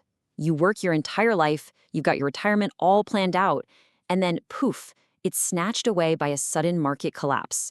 This isn't just some story. For a lot of people, it was a devastating reality, and it perfectly sets the stage for the problem we're talking about today. And yeah, that brings us right into our first section, the retirement nightmare. This is the big fear, right? It's the core anxiety for any long-term investor, especially as you get closer and closer to that finish line. And this is the part that's so tough to swallow. You can do everything right. You can save your money, invest consistently, be super diligent, and then one brutal bear market can just erase years, even decades of all that hard work. It's a huge risk that every single one of us has to face, no matter what our strategy is. So, what can you actually do about it? Are you just supposed to buckle up and ride out every single terrifying drop on this roller coaster? Or are there maybe some tools you can use to get a little more control? That's the exact question we're going to dive into right now. Which brings us to a potential solution in Section 2, a market timing tool. Now, I know, market timing can be a really loaded term. A lot of people hear it and think of guesswork or straight-up gambling, but the approach we're looking at today is totally different. It's mechanical. It's based on one single clear indicator. And that tool is the 250-day moving average. Don't let the name intimidate you, okay? It's really simple. It's just the average closing price of the market over the last 250 trading days, which is about a year. You can think of it like a simple trend line, a sort of health check for the market. If the current price is above that line, the long-term trend is generally looking pretty good, bullish. But if it's below that line, the trend is starting to look sick. It's bearish. And here's the rule. That's it. It's a super simple two-step process. You only hold your investments when the overall market is in a healthy long-term uptrend, above that 250-day line. The moment the market starts showing signs of sickness, by dipping below that average, you just step aside. You sell. The goal here isn't to perfectly pick the top or the bottom. It's just to get out of the way of the worst of the damage. All right, so that all sounds pretty good in theory, doesn't it? But does this stuff actually work in the real world? Let's jump to Section 3 and see this rule in action. This is the million-dollar question, isn't it? So the source material puts this simple rule to the test with a real-world historical example, using one of the most famous stocks of the entire 20th century. Okay, now what's really fascinating here is the visual proof. The blue line, that shows your standard buy and hold investor in General Electric. Look at how they have to ride out those massive stomach-churning drops, like after the dot-com bubble burst, and of course, during the 2008 financial crisis. Oof. Now, look at the orange line. That's our market timer. See how they get out during those huge declines? This isn't just about the final number, It's about being able to sleep better at night by avoiding those catastrophic losses and all the anxiety that comes with them. And the final result? Over this 37-year period, the market timing strategy actually delivered 25% more profit. So a much smoother ride and a quarter more profit at the end, all just by stepping aside during the worst downturns. Pretty incredible. But hang on, before you run off and totally change your entire investment philosophy, it is absolutely critical that we cover Section 4, when the rule fails. Because let's be real, no strategy is perfect, and understanding where this one can break down is just as important. So let's be crystal clear about this. This is not a silver bullet. Knowing when this strategy doesn't work is every bit as important as knowing when it does. So here's the crucial thing. Context matters a lot. This strategy worked so well for a stock like GE because GE was a volatile stock. It had these huge swings both up and down. It works best on investments like that, what some people call high beta stocks, because there are big, nasty downturns to avoid. But if you try to apply this to a stock that's in a nice, steady, continuous uptrend, you could get what's called whipsawed. You sell on a tiny little dip only to watch it take off again and miss out on the next big climb. And that brings us to our final section, beyond the basics. Look, the 250-day moving average is a really powerful but also very simple starting point. The truth is, there's a whole world of similar rules-based indicators out there. As the source material points out, you can totally tweak these rules to fit your own style.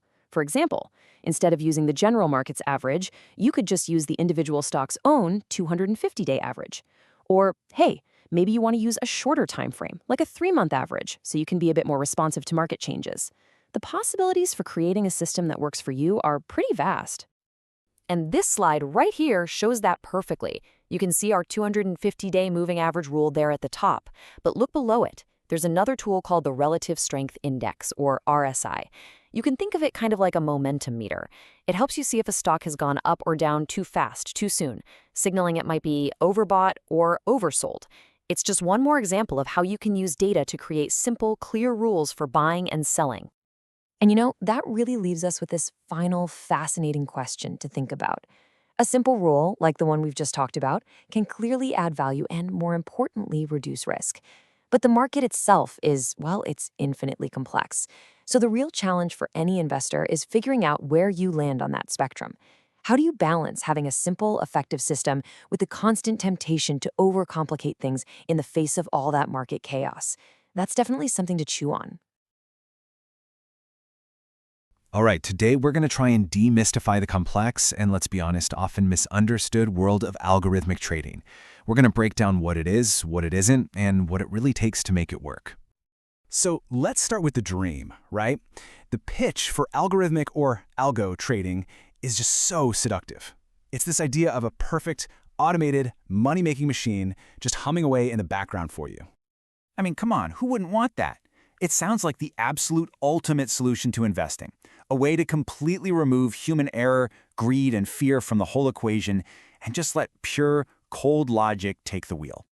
But, and this is a big but, the source material is really quick to point out that this perfect dream, well, it's not the whole story. While the potential is definitely real, the idea of some flawless set-it-and-forget-it system is, more fantasy than it is fact.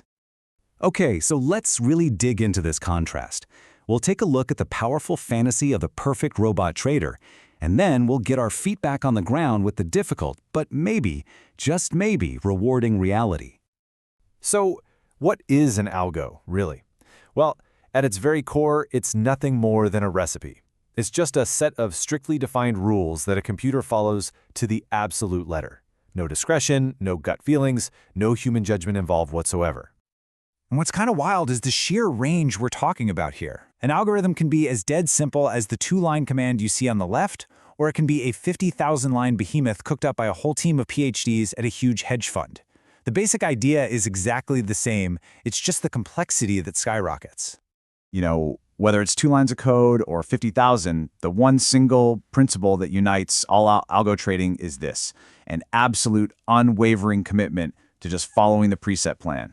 This whole rule-based thing, it gives algorithms 2 incredible superpowers. First, they are testable. You can actually run them against data from the past. It's a process called backtesting, to see how they would have done. And second, they are perfectly consistent. The same market setup will trigger the exact same action every single time. All right, so let's see how these 2 big ideas, testability and consistency, actually look when you put them to work. To make this all a bit more real and less, abstract, our source gives us a few simple, real-world examples of algorithms that are built around some pretty common technical indicators. First up, we've got a classic momentum-based strategy. It's called the breakout, and it's basically designed to catch stocks right as they're making a big move up. So the rules here are super straightforward. To get in, the algo buys if a stock closes at its highest price in a certain number of days, but it has a little check to make sure it's not buying into some crazy volatile spike. And to get out, it sells if the loss hits a specific dollar amount or just after a set number of days. Simple. So, what actually happens when you unleash that simple set of rules on, say, Apple stock over a 12-year period? Well, this is what you get. This chart, this equity curve, shows the hypothetical growth of the account based on every single trade the algorithm would have taken. Okay, next up we have a strategy that's all about playing the gaps. And by gaps, I mean the difference between where a stock closes one day and where it opens up the next morning. What's cool about this one is that it actually has different rules for different situations. If there's a medium-sized gap, it trades with that momentum. But if there's a really huge gap, it does the exact opposite. It fades the gap, basically betting that the price is going to snap back. And, of course, it has clear exit rules for taking a profit or cutting a loss. And here we go. Let's take a look at the back-tested performance of these rules, but this time on Google stock over a whole decade. See all those little green dots? Each one of those is a winning trade the algo would have made. All right, our last example is another kind of breakout strategy, but this one uses the recent price range to figure out where to get in and where to get out. So what this one does is it basically puts a bracket around the current price. It'll place an order to buy if the price breaks above a recent range, and it'll place an order to sell short, which is just a way to bet on the price going down if it breaks below. It's trying to catch the very beginning of a new trend, up or down, and it has profit and loss targets built right in. Now this time, the strategy wasn't just applied to one stock, but to the SPY. That's an exchange-traded fund that basically holds a basket of stocks to track the entire S&P 500 index. And this is how it would have performed. Okay, I know what you're thinking. After seeing charts like that, it's really easy to get excited, right? It looks so simple. But, and this is a big one, this is where our source material gives us its most important and pretty sobering warning. You've seen this phrase a million times, right? It's the classic disclaimer, and it's there for a very, very good reason. Just because a strategy worked like a charm in a historical backtest doesn't give you any guarantee that it's going to keep working. Markets change, technology changes, the conditions that made a strategy profitable can just vanish. And those 3 examples we just walked through? Man, they barely even scratched the surface. To find a real lasting edge in the market, you have to test countless ideas. I'm talking endless combinations of filters and variables, and you just have to be ready for the cold, hard fact that most of your ideas are going to fail. So here's the bottom line, the most crucial takeaway. Algo trading is not a passive get-rich-quick scheme. It is an active, demanding process of research, testing, and constant improvement. Seriously, this isn't some weekend hobby. It's a part-time job, minimum. So in the end, yeah, algorithmic trading offers this incredible power of consistency and testability. But it only gives that power to people who are willing to put in the enormous effort it takes to find an edge and prove that it works. It basically replaces the emotional work of trading with the intellectual work of building a system. So the real question you have to ask yourself is, which kind of work are you prepared to do? All right, today we are diving headfirst into what you might call the financial world's version of extreme sports. Tier 8 investing. Yeah, these are the strategies that flash these huge potential returns, but they also come with a very, very serious warning label. And believe me, that is not an exaggeration. This quote from our source material really sets the stage perfectly. We are talking about plays where your entire investment could just, poof, disappear. That's the million-dollar question, isn't it? That potential for just mind-blowing returns is a really powerful lure. So, you know what? Let's step into this danger zone together and see what all the fuss is about. Okay, our first stop is one of the most famous and, let's be honest, famously complicated, high-risk plays out there, stock options. For traders who might not have a ton of capital but have a huge appetite for risk, options can look incredibly attractive. So this is the absolute key thing you have to understand. When you buy an option, you are not buying a piece of Apple or Google. Nope, you're buying a contract, a right to make a trade later on. It's a completely different ballgame. And this slide really breaks down that difference, right? Owning a stock, well, that's kind of like a long-term relationship. But owning an option, that's a bet against a ticking clock. If that stock moves the way you want it to before your option expires, your return can be astronomical. But, and this is a huge but, if it doesn't, this happens. According to the studies our source looked at, a staggering 80% of stock options expire with absolutely zero value. That limited life we just talked about, it is completely unforgiving. It's a high-stakes gamble, and the odds are, well, they're not great for most people. Now, let's move on to our next topic, where things somehow manage to get even riskier. We're about to take everything you thought you knew about investing and flip it completely upside down with a strategy called shorting. It just sounds wrong, doesn't it? It feels so counterintuitive. But that's exactly what shorting is all about. It's a bet against a company's success. So how on earth does that even work? Well, it all comes down to completely reversing that classic mantra. You know how it goes. Buy low, sell high. A short seller just flips that script. They borrow a stock to sell it immediately, hoping, praying really, that the price will plummet so they can buy it back for cheap later and it's pocket the difference. Now, take a really close look at the risk profile on this slide, because this is where it gets truly terrifying. When you buy a stock, the most you can possibly lose is what you paid for it, right? But when you short a stock, your potential reward is actually capped. The stock can only go to zero. Your potential loss, on the other hand, is literally infinite, because there is no ceiling on how high a stock price can climb. This is absolutely not for the faint of heart. So options and shorting are kind of the big headliners in this financial theme park. But our source material points out a few other, let's call them thrill rides, that are probably best left to the experts. Let's do a quick fire round. First up is trading on margin. This is basically just borrowing money from your broker to invest. Sure, it can amplify your gains, but it magnifies your losses just as much. And that warning from the source, man, it says it all. If your broker loves it, you should probably be a little suspicious. Next, you've got people who try to guess which companies are about to be bought out. Look, If you guess right, the stock can explode overnight. But as the source puts it, these deals are super rare, and they fall through all the time. It's like chasing ghosts. And finally, there's the siren song of the bargain bin, buying shares in companies that are teetering on the edge of collapse. And while some of them do make these spectacular comebacks, the cold, hard reality is that most sinking ships just, well, they sink, and they take all the investors' money down with them. All right, let's move on. We've saved our final and maybe the most infamous stop in the danger zone for last, the wild, wild world of penny stocks. This is where the risks get dialed up to 11. I mean, the source could not be any clearer. And the appeal is obvious, right? A stock that's trading for just a few cents only has to move a tiny bit for you to double your money. But here's the catch. These stocks are cheap for a reason, and a lot of the time, that reason is pretty shady. And this is exactly why you have to be so careful. The pump and dump is a classic nasty trap. Insiders buy a stock when it's super cheap, then they create all this fake hype to lure in unsuspecting investors, who the source calls sheep, and then they dump all of their shares onto them at that new inflated price. Once the insiders are out, the hype vanishes, the stock collapses, and, well, the sheep sharing is complete.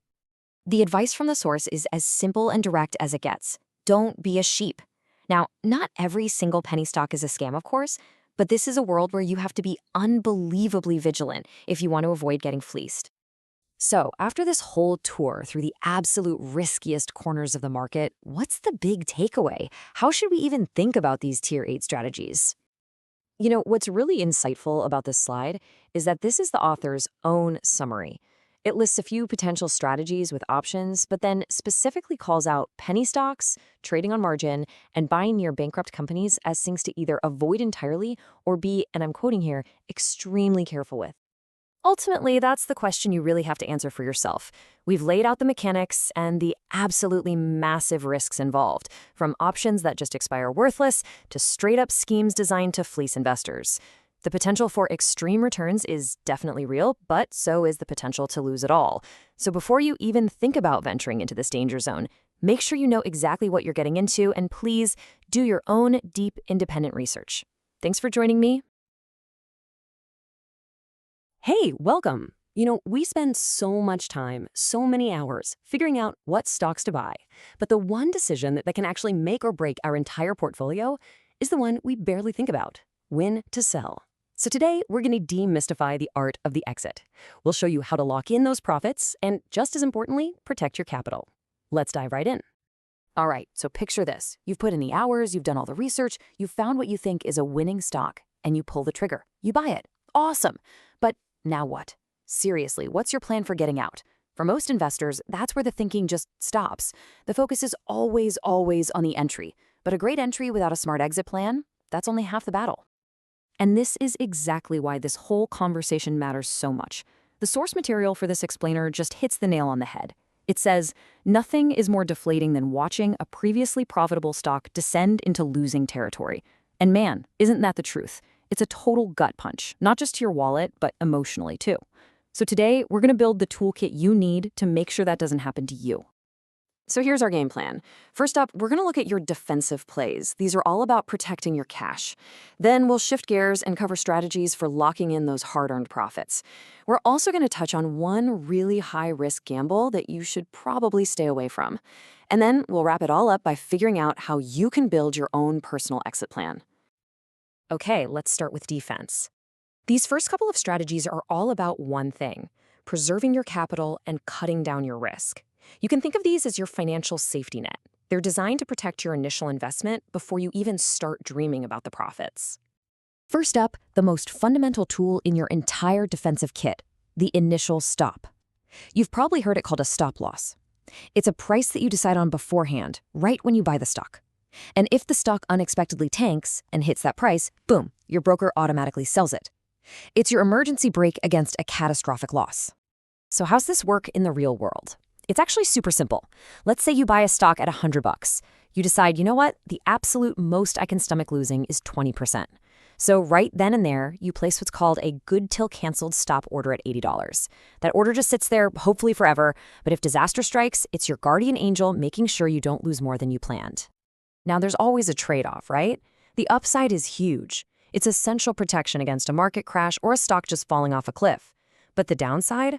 Well, if you set your stop too tight, like, say, $99 on that $100 stock, you could easily get kicked out of your position by the normal, everyday jitters of the market, and you'd lock in a small loss for no good reason. All right, our next defensive play is the break-even stop.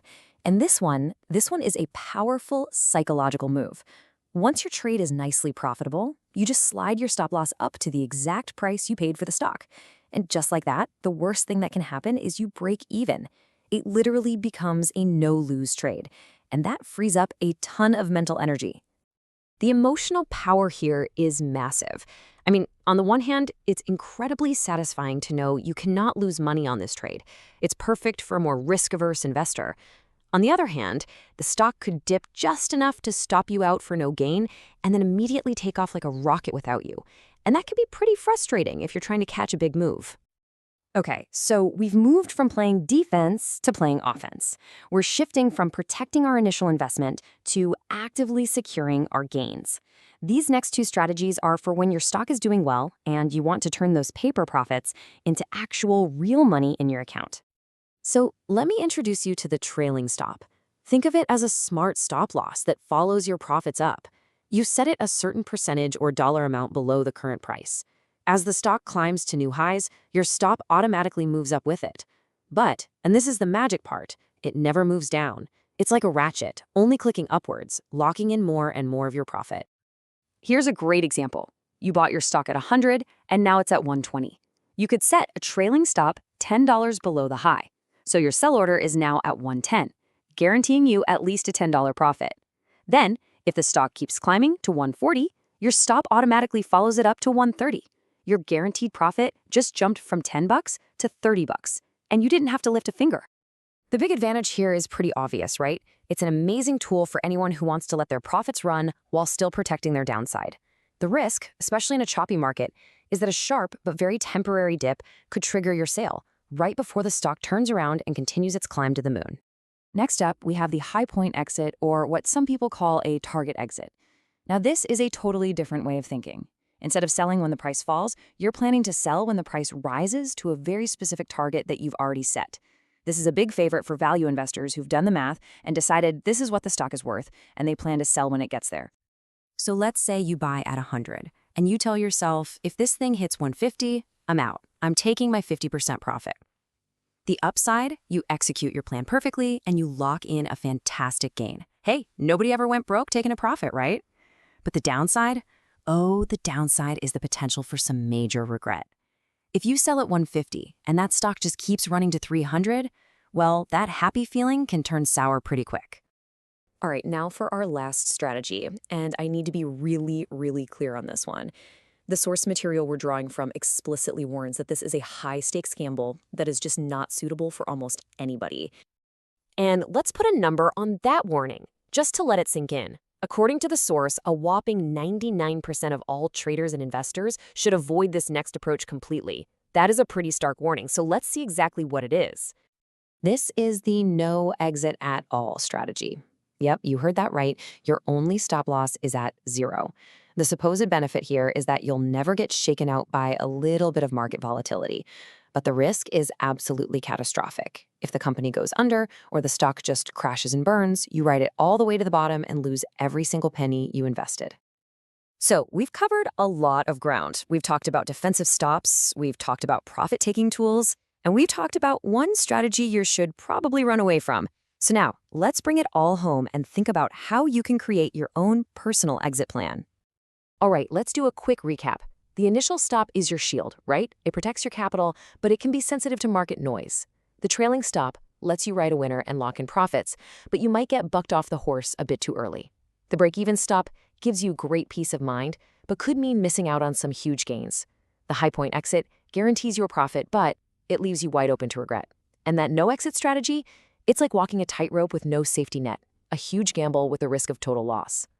And that, right there, brings us to the final, most important question you need to ask yourself. Because there's no single best exit strategy. It's all about what fits your goals, your timeline, and your personal tolerance for risk and regret. Are you a trend follower who needs to let those winners run wild? Or are you a value investor with a laser-focused target? Your answer will tell you exactly which of these tools belong in your personal toolkit. Thanks for watching. All right, let's dive in. If the thought of building a stock portfolio from scratch has ever made your head spin, well, you are definitely in the right place. We're going to break down the whole process and demystify the key ideas you need to get started and feel good about it. So, to kick things off, let's try a little thought experiment. Picture this. You have to invest all of your money into one single company, and that's it. You're locked in for life. What's your pick? A big tech name, a company that's been around forever? Just take a second and think about it.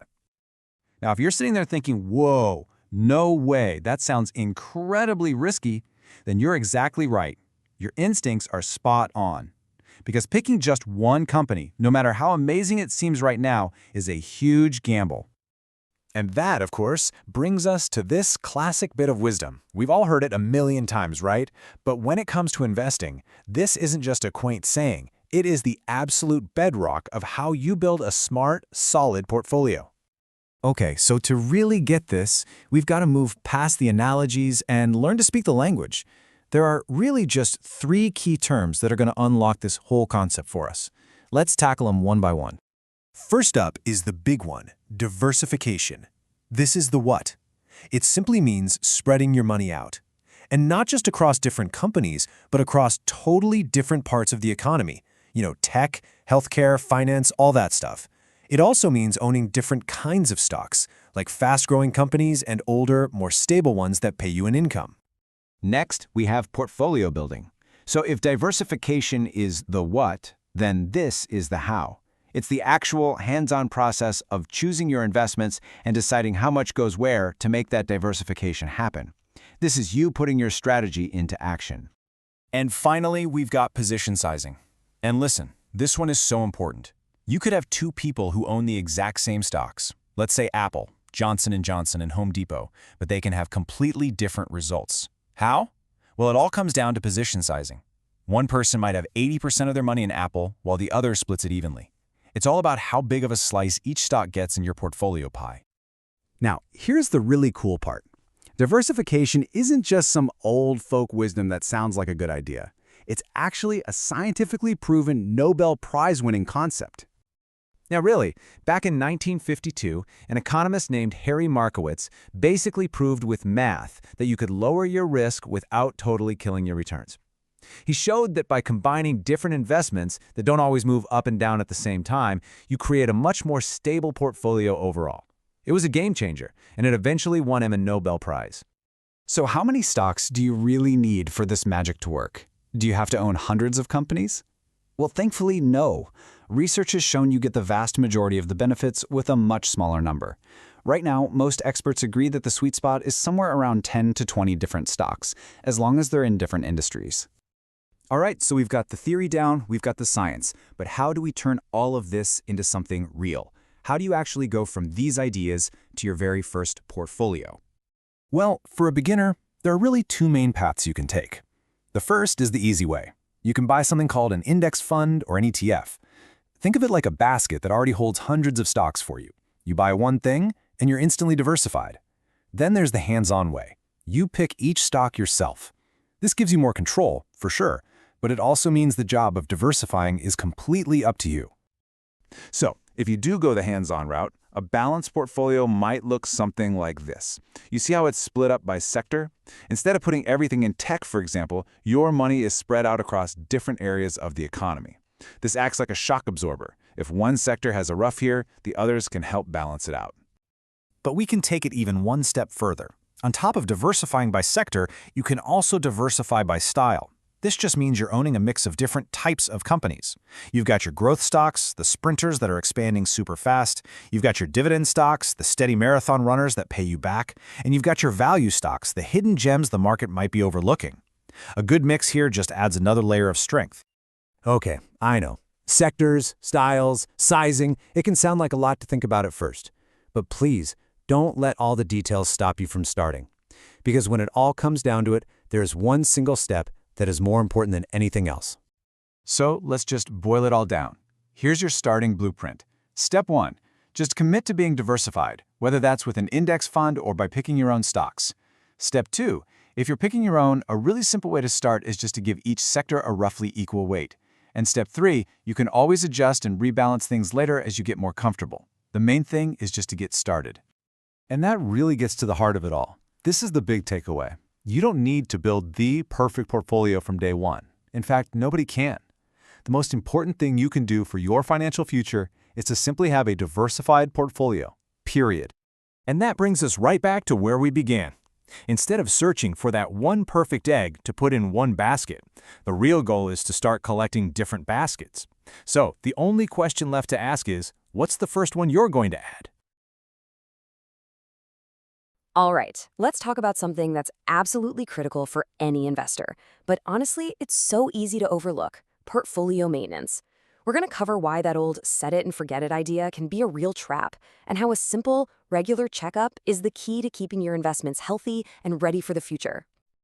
To kick things off, I've got a story for you, and it's a perfect, if a little comical, cautionary tale about what happens when you just let your investments sit there and collect dust for decades.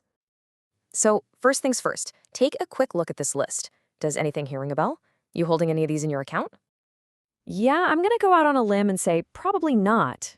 And there's a good reason for that. These are the esteemed holdings of none other than Montgomery Burns from The Simpsons. These were once real, or at least plausible, investments in things like Zeppelin travel and, fancy footwear accessories. And that's the punchline, right?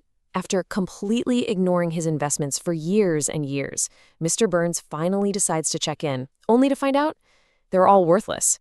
The world had just completely moved on, but his portfolio was stuck in the past. And that is the exact trap we want to help you avoid. So, how do we avoid becoming a Mr. Burns? Well, that's what we're going to get into. The key isn't to be obsessed with your portfolio, checking it every 5 minutes. It's about being responsible. And that means finding your perfect review rhythm. And you can really see the two extremes here, can't you? Over on one side, you've got the daily checker, someone who's writing every single emotional up and down of the market. That'll just drive you crazy. But on the other side, that's the sweet spot, a quick review every 6 to 12 months. It's calm, it's rational, and it keeps you focused on what really matters, your long-term goals. And this is really the crucial point. Taking that step back, giving yourself that space, allows you to look at the big picture without getting all tangled up in the day-to-day noise. It helps you act like a strategist, not just a reactor. So you might be thinking, well, why is this so important? What could really change in just a year? Well, a lot, actually. That superstar stock you bought last year might have completely stalled out. Or maybe an ETF you own that's focused on one industry is suddenly facing a whole new world of government regulations. A regular check-in helps you catch these things before they become big problems. Okay, so how do you actually do this review? Well, the great news is this doesn't have to be some super complicated all-day thing. It really just boils down to asking yourself 6 pretty straightforward questions. So let's walk through them. All right, here's the checklist. Step 1, review what you've got. Go through every holding and ask yourself, honestly, do I still want to own this today? Step 2, look for new opportunities. Is there a company or an ETF you've been watching that you might want to add? Third, check your cash. You have extra money sitting around that you could put to work? Number 4 is a big one, rebalance. Have some of your winners grown so much they're throwing your whole portfolio out of whack? We'll dig into that in a second. 5th, scan the horizon. Are there any new trends or industries you want to get in on? And finally, step 6, evaluate your whole strategy. Just take a step back and ask if your overall approach is still right for you. Okay, let's zoom in on that idea of rebalancing from step 4. Let's say your target was 60% stocks and 30% ETFs. But after a fantastic year, your stocks have kind of taken over, and now they make up 75% of your portfolio. The question is, should you maybe sell some of those winners to bring things back to your target balance? That's the whole idea behind rebalancing. And that last question, it's a bit more personal. It's about your time. Is your current strategy just too hands-on and stressful for your lifestyle? Or, hey, maybe you find you've got more time now and you want to be more involved. The key is that your investment strategy needs to fit your life, not the other way around. So, you see, the big idea here is that just answering these questions regularly is what keeps your portfolio healthy and relevant. It's the active maintenance that prevents your investments from turning into, well, museum pieces. And this brings us full circle, right back to where we started. By just taking maybe 30 minutes every 6 months or so to honestly answer these questions, you make sure you don't get caught like Mr. Burns, holding a portfolio that's built for yesterday. You're actively steering your ship toward the future. So I'll just leave you with this one question to think about. When you really look at your own investments, are they built for where the world is going? Or are you, maybe without even realizing it, still holding on to a few transatlantic zeppelins yourself? So what's the absolute best way to invest your money? I mean, do you need some super complex algorithm? Do you need the wisdom of a Wall Street legend? Or, get this, is it so simple a kid could actually do it? Well, today we're diving into a fascinating experiment that put that exact question to the test, pitting kids against seasoned pros in a head-to-head investing race. So here's what we've got lined up. First, we'll set the stage for this really unique investment showdown. Then you'll meet our contestants, and it's a diverse group, from pros to total rookies. We'll check out the 7-month results and find a pretty surprising winner. And you're definitely going to want to stick around to see why, in investing, the real race is a marathon, not a sprint. Okay, so the setup is pretty simple. Here's how it works. Each of our contestants gets a hypothetical $10,000. They invested all on March 14th, 2019, and then we just wait and see who has the most money 7 months later, on October 11th. It's a straight-up race to see which strategy really works, at least in the short term. Now, before we meet the players, we need to know what score they have to beat. In the world of investing, we call that the benchmark. So for this race, beating Wall Street just means earning a better return than if you just bought a broad market fund like the S&P 500, that's ticker SPY, or the tech-heavy QQQ. That's the bar. All right, it is time to meet the contenders. We have a really fascinating lineup here, and each one represents a completely different philosophy on how to make money in the stock market. So, our first contestant is the market itself. This is probably the simplest strategy you can possibly imagine. You just buy an index fund that tracks the overall market, and then you do absolutely nothing. You just hold on. This is the baseline performance that everyone else has to try and beat. The benchmark portfolio gives us two options. One puts the whole 10 grand into SPY, which tracks the 500 biggest companies in the US. The other option puts it all into QQQ, which is really heavy on big tech companies. This is your classic set it and forget it approach. Next up, we've got a strategy that basically just copies the homework of an absolute legend, the Oracle of Omaha himself, Warren Buffett. But the real question is, can just following his lead actually work for the average person? So this portfolio takes 4 stocks that were just randomly selected from Warren Buffett's actual holdings at the time. The $10,000 is split evenly, so $2,500 goes into each of these giants: Apple, Bank of America, Delta, and Wells Fargo. It's basically a big bet on some of the most established blue-chip companies in America. Our third contestant brings a totally different energy to the race. This is a much more conservative, diversified portfolio that's modeled after the author's own mother's real-life investment strategy. You can think of this as the sensible, balanced, mom-knows-best approach. And you can really see the diversification in action right here. Unlike the other strategies that go all in on just a few stocks, this one spreads the risk around. It holds funds in healthcare, utilities, and tech, but it also includes the broader market and even some super safe short-term bonds. This portfolio is really designed for stability, not necessarily for explosive growth. And here they come, our wild cards, the author's 3 children who are picking their very own stocks for the very first time. They have 0 formal training, no market analysis. They're just going with their gut. This quote just perfectly captures the kid's whole investment philosophy. When talking about his daughter, the author notes that, hey, considering how much time she spends on her iPhone, she might as well be an Apple stockholder. And that brilliantly illustrates their strategy. Invest in what you know and what you use every single day. Okay, let's take a look at their picks. You can immediately see a theme here, right? All 3 portfolios are super concentrated in big tech and gaming companies. We're talking Amazon, Google, Apple, Activision. These aren't companies they're reading about in some boring financial report. These are the companies that are a massive part of their daily lives. And whether they meant to or not, that simple strategy put them right in the middle of the fastest growing part of the market during this time. And our final contestant tries to take human emotion out of the picture entirely. This portfolio is managed by 3 simple trading algorithms that are designed to just buy and sell based on automated signals. It's a real test of gut instinct versus cold, hard code. Whoa, and this is a totally different kind of beast. Just look at the number of trades here. While most of our other contestants are buying and holding, these algorithms are constantly jumping in and out of positions. The Google algorithm alone made 42 trades in just 7 months. That is a ton of activity. This is active, high-frequency trading in action. So the contestants are set. The race has been run. After 7 months of market ups and downs, it's finally time to see who crossed that finish line with the most cash. Let's check out the results. So it all comes down to this. Who actually managed to do better than just buying the market and sitting back? Was it the legend, the sensible parent, the trading machine, or the rookies? And here it is. This chart shows the final value of each of those $10,000 investments. See the 2 bars on the far left, Tier 1A and 1B? Those are our benchmarks. So anyone with a taller bar has officially beaten Wall Street. Take a look and see who you think came out on top. In what is a truly stunning result, the winner is Portfolio K, the author's daughter. Her portfolio turned that 10 grand into $11,257. But in fact, if you look closely, all 3 of the kids' portfolios beat both market benchmarks. The rookies, they absolutely crushed it.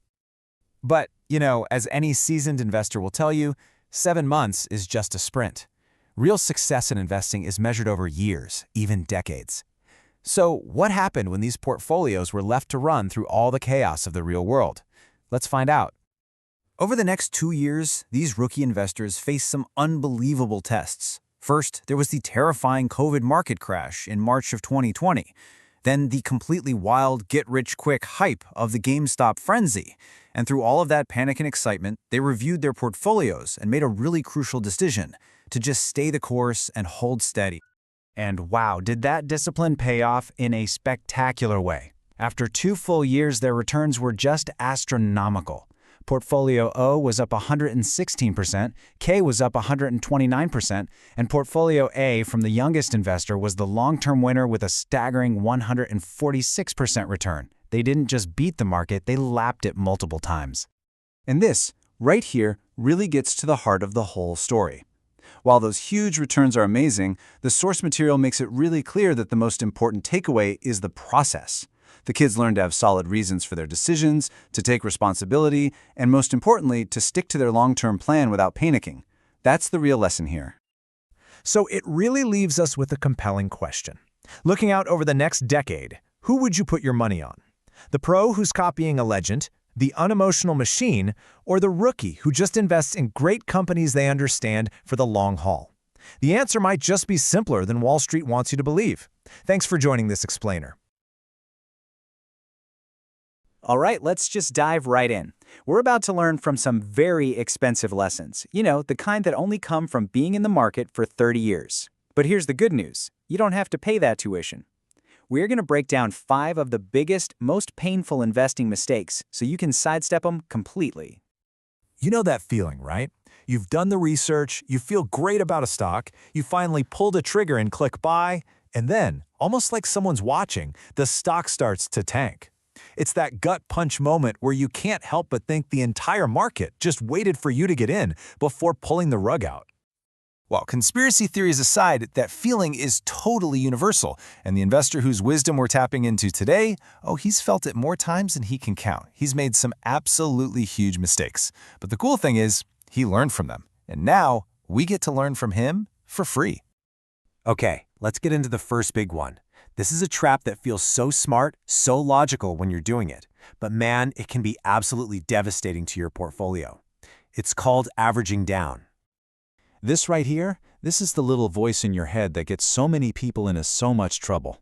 It's your inner bargain hunter just screaming with joy. The logic seems perfect. Hey, I liked it at $10, so I should love it at $8. You're lowering your average cost per share. I mean, what could possibly go wrong? And this is where the huge disconnect happens.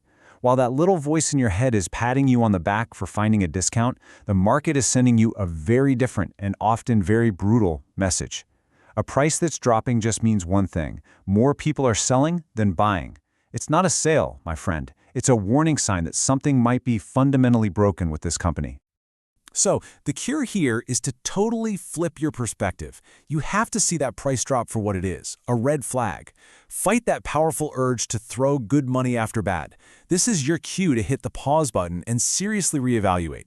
You gotta have the humility to admit that your first idea might have been wrong. And whatever you do, stop digging that hole any deeper.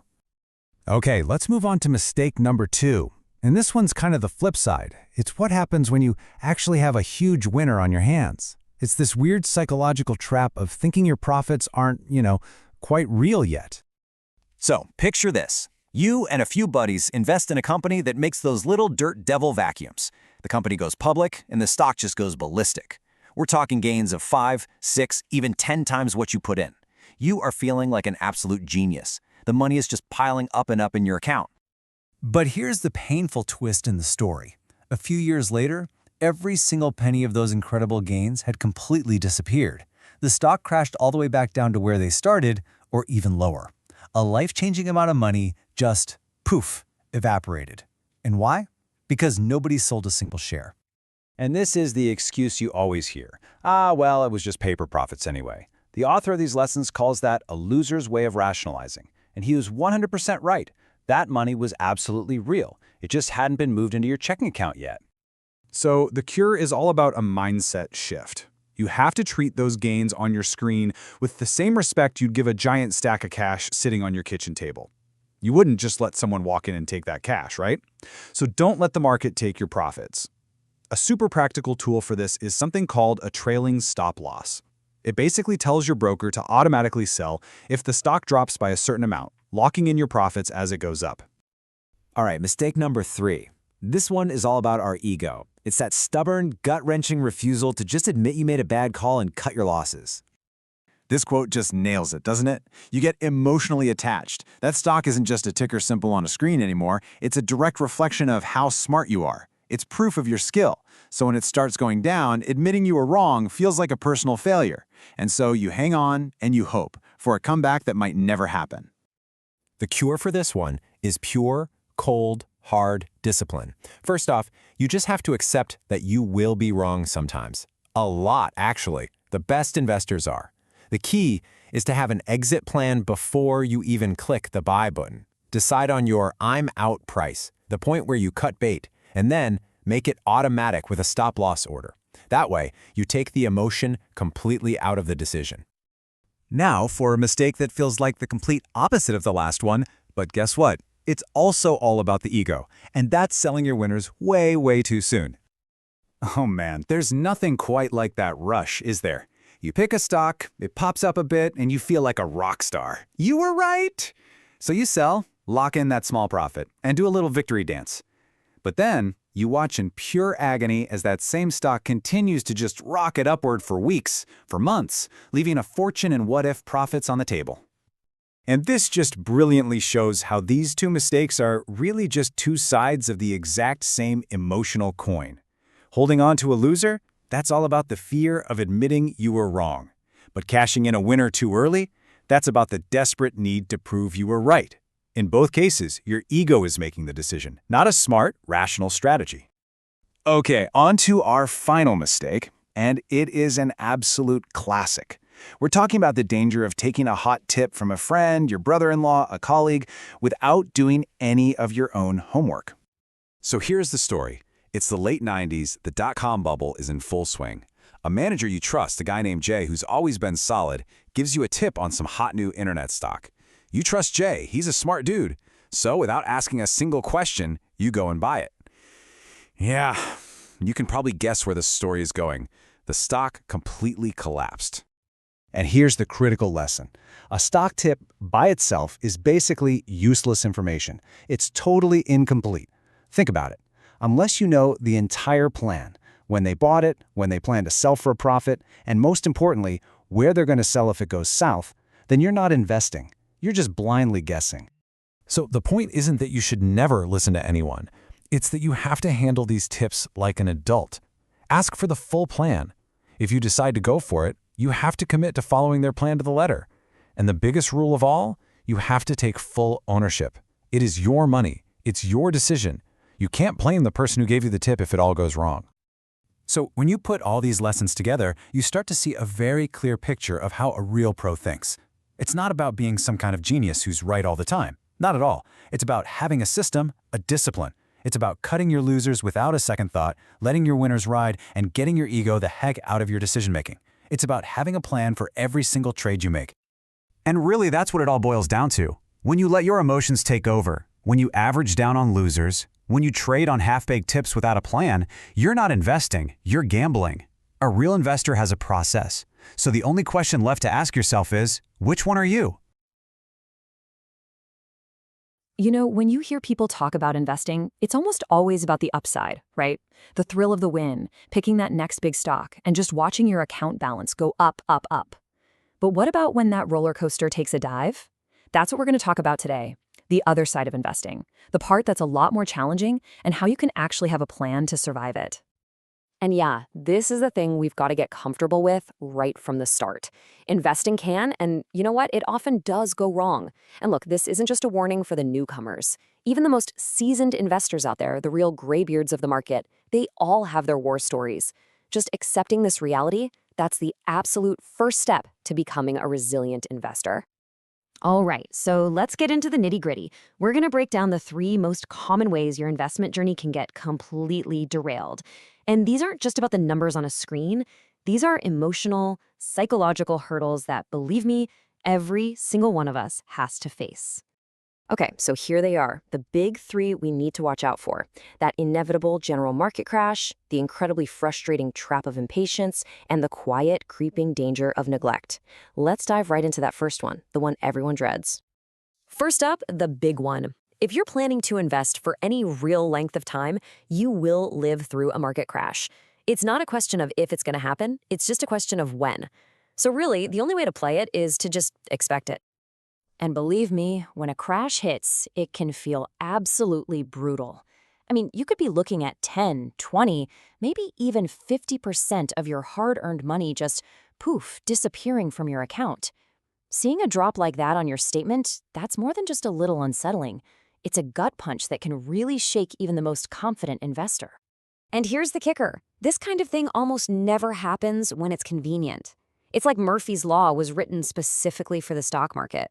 You can pretty much guarantee the market will take a nosedive right when you can least afford it, like when you're just about to retire and you're really counting on that money. Okay, so when you're staring that possibility right in the face, what's the game plan? I mean, how do you even prepare for something that's both inevitable and totally unpredictable? The whole key really is to have your strategy locked in before you ever see a storm cloud. So here's one practical way to think about it. Start de-risking as you get closer to your goal. Let's say you're 3 years away from retirement. Maybe you sell off 25% of your stocks, then you do it again 2 years out, and again 1 year out. What this does is it lets you lock in gains over time, so you're less exposed to a sudden crash right when you need the cash. And hey, you still keep some skin in the game for any potential growth. Okay, on to our second big challenge, the trap of impatience. We all know that stocks go up and down, that's a given. But it's that emotional whiplash from the daily swings that can really trip us up and make us do some really regrettable things. You know, there's this great little story that illustrates this perfectly. It was about a 7-month investing competition set up for a group of kids, and it turned into a perfect lesson in why patience is everything. So get this. One of the kids gets off to this roaring start. I mean, a huge lead right away. And what happened? The other kids got instantly discouraged. They wanted to sell all their stocks and just pile into whatever the leader had, and this was only 1 month into a 7-month game. They were ready to throw their entire strategy out the window based on a tiny, tiny snapshot in time. Sound familiar? And this is where you see that huge difference in mindset between treating investing like a 100-yard dash versus a marathon. The kids were looking for that quick, instant win. But real investing, it's a long, long game. You're going to have sprints where you feel like you're falling behind, times when you're leading the pack, and a lot of long stretches where it feels like you're not going anywhere at all. It's a marathon. So what's the lesson here? It's that you have to be mentally ready for a really bumpy ride. If you've done your homework, if you have a solid long-term plan, you have to find the conviction to just stick with it. All the short-term market moves, that's just noise. The real reward comes from tuning out that noise and just staying the course. All right, our third and final challenge for today, the danger of neglect. This one is a real balancing act because you don't want to be that person glued to your portfolio 24/7, but you also can't just set it and completely forget it. So investors tend to fall into one of two camps here. On one hand, you've got the overwatchers, right? The people who are checking their phones every 5 minutes, just tempted to panic sell at every tiny dip. Then, on the other side, you have the people who completely ignore their investments, which, honestly, it's just as risky. A company's story can change, and you need to be aware of that. The sweet spot, and you probably guessed this, is somewhere right in the middle. This is your Goldilocks zone. Think about setting a calendar reminder for a regular check-in, maybe once a quarter or once every 6 months. It just gives you a chance to see how things are going, make any tweaks you need to, and totally avoid that emotional roller coaster of the daily market news. Okay, so we've walked through these 3 huge emotional hurdles in investing. Now, let's just boil it all down into some key takeaways that are really going to help you stay on the rails. All right, let's break it down one last time, plain and simple. First, when it comes to market crashes, don't be surprised by them, be prepared for them. Always have a plan. Second, with all those short-term dips that are guaranteed to happen, be patient. Just keep telling yourself it's a marathon, not a sprint. And third, with your portfolio, find that happy medium. Review it, but don't obsess over it. And all of this, it really boils down to one simple question for you. It's so easy to make an investment plan that works when the sun is shining and everything's going up. But the real test, the only test that matters, is whether that plan can handle a storm. So take a good, hard look at your own strategy and ask yourself, is it really built for the inevitable bumps in the road? Today, we're going to dive into one of the wildest, most unbelievable financial stories of our time, the GameStop saga. We're going to break down how a group of everyday people on the internet took on the titans of Wall Street and what we can all learn from the absolute chaos that followed. And you know, that is not an exaggeration. What happened in late 2020 and early 2021 was something nobody had ever seen before. It was this perfect storm of technology, finance, and pure, raw human emotion that just completely turned the stock market on its head. All right, so to really get how this massive fire got started, we have to look at the company at the very center of it all, GameStop. Let's be honest, by 2020, GameStop was in rough shape. I mean, think about it. It's a brick-and-mortar store selling physical video games in an age where everything is downloaded digitally. The financials were not looking good, executives were constantly changing, and it really felt like its best days were long, long behind it. And this chart right here, well, it tells the whole story. You can just see the stock price in a nosedive for years. To the big shots on Wall Street, this wasn't just a struggling company. It looked like a dead man walking. And you know who loves the smell of weakness in the water? Wall Street. For the professional investors, all the signs were pointing to what they thought was an easy, almost guaranteed win. So these massive hedge funds and big-time investors, they started shorting the stock like there was no tomorrow. They were essentially placing billions and billions of dollars in bets that GameStop would fail, that its stock would just keep cratering until it was worth nothing. To them, this was the logical, smart thing to do. Okay, so what in the world is shorting? It's crucial to get this. Normally, you buy a stock hoping the price goes up, right? Buy low, sell high. Shorting is the exact opposite. You borrow shares of a stock, sell them immediately at the current price, and then you pray the price goes down. If it does, you buy the shares back cheaper, return them to the lender, and you keep the difference. It is a direct bet on failure. So everything seemed to be going according to Wall Street's plan. GameStop was on a one-way trip to zero. But then, a wild card entered the game, a factor that absolutely no one in a fancy Wall Street office had even considered. Over in a corner of the internet on Reddit, in a community called Wall Street Bets, a very different conversation was happening. You had thousands of regular, everyday investors, and for them, this wasn't just about the numbers. It was about nostalgia for a store they grew up with, and, more importantly, a deep-seated frustration with the Wall Street establishment. And this is where the battle lines were drawn. On one side, you have the so-called smart money, these giant, centralized firms all making the same bet on failure. And on the other side, a decentralized, scattered army of individuals. The crowd. And they were betting on something crazy, a short squeeze. It was the ultimate David versus Goliath setup. Their plan was, well, it was both brilliant and completely insane. The idea was, if enough of them bought shares of GameStop and just refused to sell, they could artificially drive the price up. This would put the squeeze on the hedge funds who had shorted the stock, forcing them to buy back shares at a much higher price to cut their losses, which in turn would drive the price up even further. And the wildest part? It actually started to work. Take a look at this chart. You can see the stock price just starting to creep up in late 2020. The price is ticking up, sure, but look at the volume at the bottom. That's the number of shares being traded. It's exploding. More and more people were piling in. What happened next, though, was beyond anyone's wildest dreams, or nightmares, depending on which side you were on. This little rebellion suddenly exploded into all-out war. And you know how it goes? Success creates more success. As the stock started to pop, the story went viral. It wasn't just on Reddit anymore. It was on every major news network all over social media. And that brought in a tidal wave of new investors, all wanting a piece of the action, which cranked the pressure on the hedge funds to almost unbearable levels. The result was this. Just look at that chart. It's not a curve, it's a vertical wall.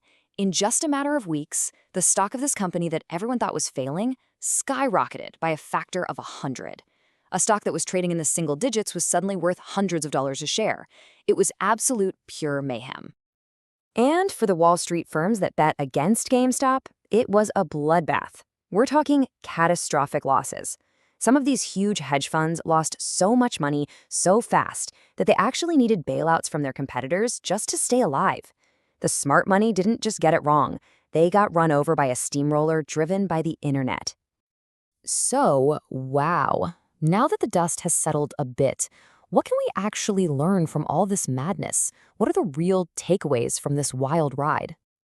You know, Mike Tyson had a great saying, "Everyone has a plan until they get punched in the mouth." And boy, did a lot of people get punched in the mouth during this saga. Whether you were a hedge fund manager with a fancy algorithm or a small investor who jumped in at the very top, the market delivered a brutal punch that showed just how important it is to be prepared. So let's break down the big lessons here. First, don't treat the market like a casino. The fear of missing out, or FOMO, is real. But a lot of folks who jumped in at the peak weren't investing, they were gambling, and many got wiped out. Second, you gotta understand the setup. A stock with massive short interest like GameStop had is a powder keg waiting for a match. But trying to short a stock yourself, that is not a game for beginners. Your potential losses are literally infinite. Third, be incredibly careful with options. They give you leverage, which is like financial dynamite. They can turn a small amount of money into a fortune, but they can also blow up right in your face. Fourth, and this might be the most important one, have a plan. Before you ever click buy, know your entry price, know where you'll take profits, and absolutely know the price at which you will cut your losses, no questions asked. And finally, never ever underestimate the power of a coordinated crowd online. In this day and age, betting against the internet is a very dangerous game to play. And all of this leaves us with a huge, fascinating question. Was GameStop just a bizarre, once-in-a-lifetime fluke? A perfect storm that can never happen again? Or was this the beginning of something new? A new era of investing, where the power has shifted and the collective will of the crowd can truly challenge the old guard of finance? I guess only time will tell. So, you've learned the basics of investing, and now you're probably thinking, okay, what do I actually do now? If that's you, you are in exactly the right place.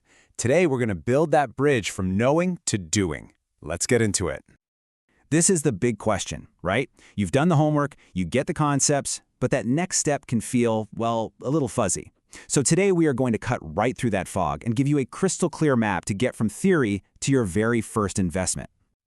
And hey, that's not just me saying that. This is a direct quote from our source material. The textbook part is over. Now the real fun begins. This is the part where you actually start building your future. And that journey? Well, it starts with the most fundamental piece of the puzzle, the money itself.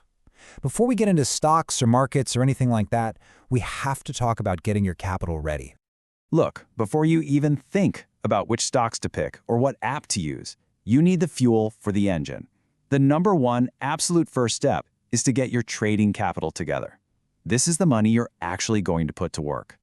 This right here, this might just be the single most important mindset you can have as a new investor. It's not about being negative, it's about being smart. When you think of your investment money as capital you can afford to lose, you take emotion out of the equation. You won't panic and sell when the market dips, and you won't make crazy bets to chase a small loss. Honestly, it's the bedrock of disciplined investing. Okay, so once you have your capital set aside, you need a place for it to live and grow. That brings us to Section 2, picking your tools and opening that brokerage account. You know, this might be my favorite quote from the whole thing, because it just cuts through all the noise. It is so easy to get stuck in what they call analysis paralysis, just worrying and worrying about picking the perfect brokerage. But the truth is, for a beginner, most of them are going to get the job done just fine. Just look for low fees, an easy-to-use app, and you're good to go. Don't let this decision slow you down. And here's the best part, the ultimate safety net. This decision is not forever. Think of it like picking a cell phone plan. If you don't like the service, you just move your number, or in this case, your money, to a different company. They actually make it super easy to switch. So the takeaway here is simple. Just pick one and keep moving. All right, you've got the money, you've got the tools, now you need the plan. And this is where we introduce the big idea for today, the investing pyramid. This is going to be your blueprint for success. So what exactly is this pyramid? Well, think of it as a way to organize your thinking. The bottom of the pyramid, the base, is where you have the safest, simplest, most stable investments. It's the foundation of your entire portfolio. Then, as you go up, each level gets a little more complex, a little more risky, and yeah, it requires more of your time and brain power. It's a framework that lets you grow as an investor, totally at your own speed. This is the million-dollar question, isn't it? You're standing at the bottom of this thing, you've got your capital ready to go. Where do you place that very first block? The answer, according to this framework, is simple. You start at the bottom. Tier 1. This means your first investment should probably be in a broad market ETF. That's an exchange-traded fund. Think of it like this. You buy one share, but that one share gives you a tiny little piece of hundreds of the biggest companies out there. Instead of betting on just one horse, you're betting on the whole race. That instant diversification is why it's the recommended starting point for everybody. It is the strongest possible foundation you can build. Now, once that solid foundation is there, you can start thinking about climbing. So Section 4 is all about moving up to new tiers. And the key thing to remember is that this is your path at your pace. But before you start climbing, you got to know what you're getting into. The higher you go up this pyramid, from picking specific industries to individual stocks, all the way up to really complex stuff, the more homework you're going to have to do. It just demands more of your time. And this is what's so cool about the pyramid idea. It's totally up to you. Some people are perfectly happy to just stay at Tier 1 and build their wealth there for their entire lives. That's great. Others might get really into it and climb up to start picking individual stocks, kind of like Warren Buffett. And a few might even go all the way to the top and build their own trading algorithms. There's no one right way to do it. Now here's a more advanced idea for you. The pyramid isn't really a ladder you have to climb one step at a time. As you get more comfortable, you can actually invest in different tiers at the same time. This lets you keep a big, safe foundation while you use smaller bits of your money for more active, hands-on strategies. And here's what that can look like in real life. This is the personal portfolio from the author of our source material. See that biggest slice? That's their retirement money, and it's still sitting in good old Tier 1. But they've also put smaller chunks in other tiers, some in sector funds, some in individual stocks, and even tiny high-risk slivers in really complex strategies. It looks complicated, sure, but the biggest lesson here is that even this expert's portfolio is built on that exact same Tier 1 foundation we just talked about. So, no matter how high you decide to climb, or even if you stay at the base, there are certain rules that always apply. Let's cover those in our final section, the essential habits, your rules for the road. When you boil it all down, long-term success really comes from two simple but super powerful habits. First, diversification. You know, the classic, don't put all your eggs in one basket. It protects you. And second, checking in on your performance.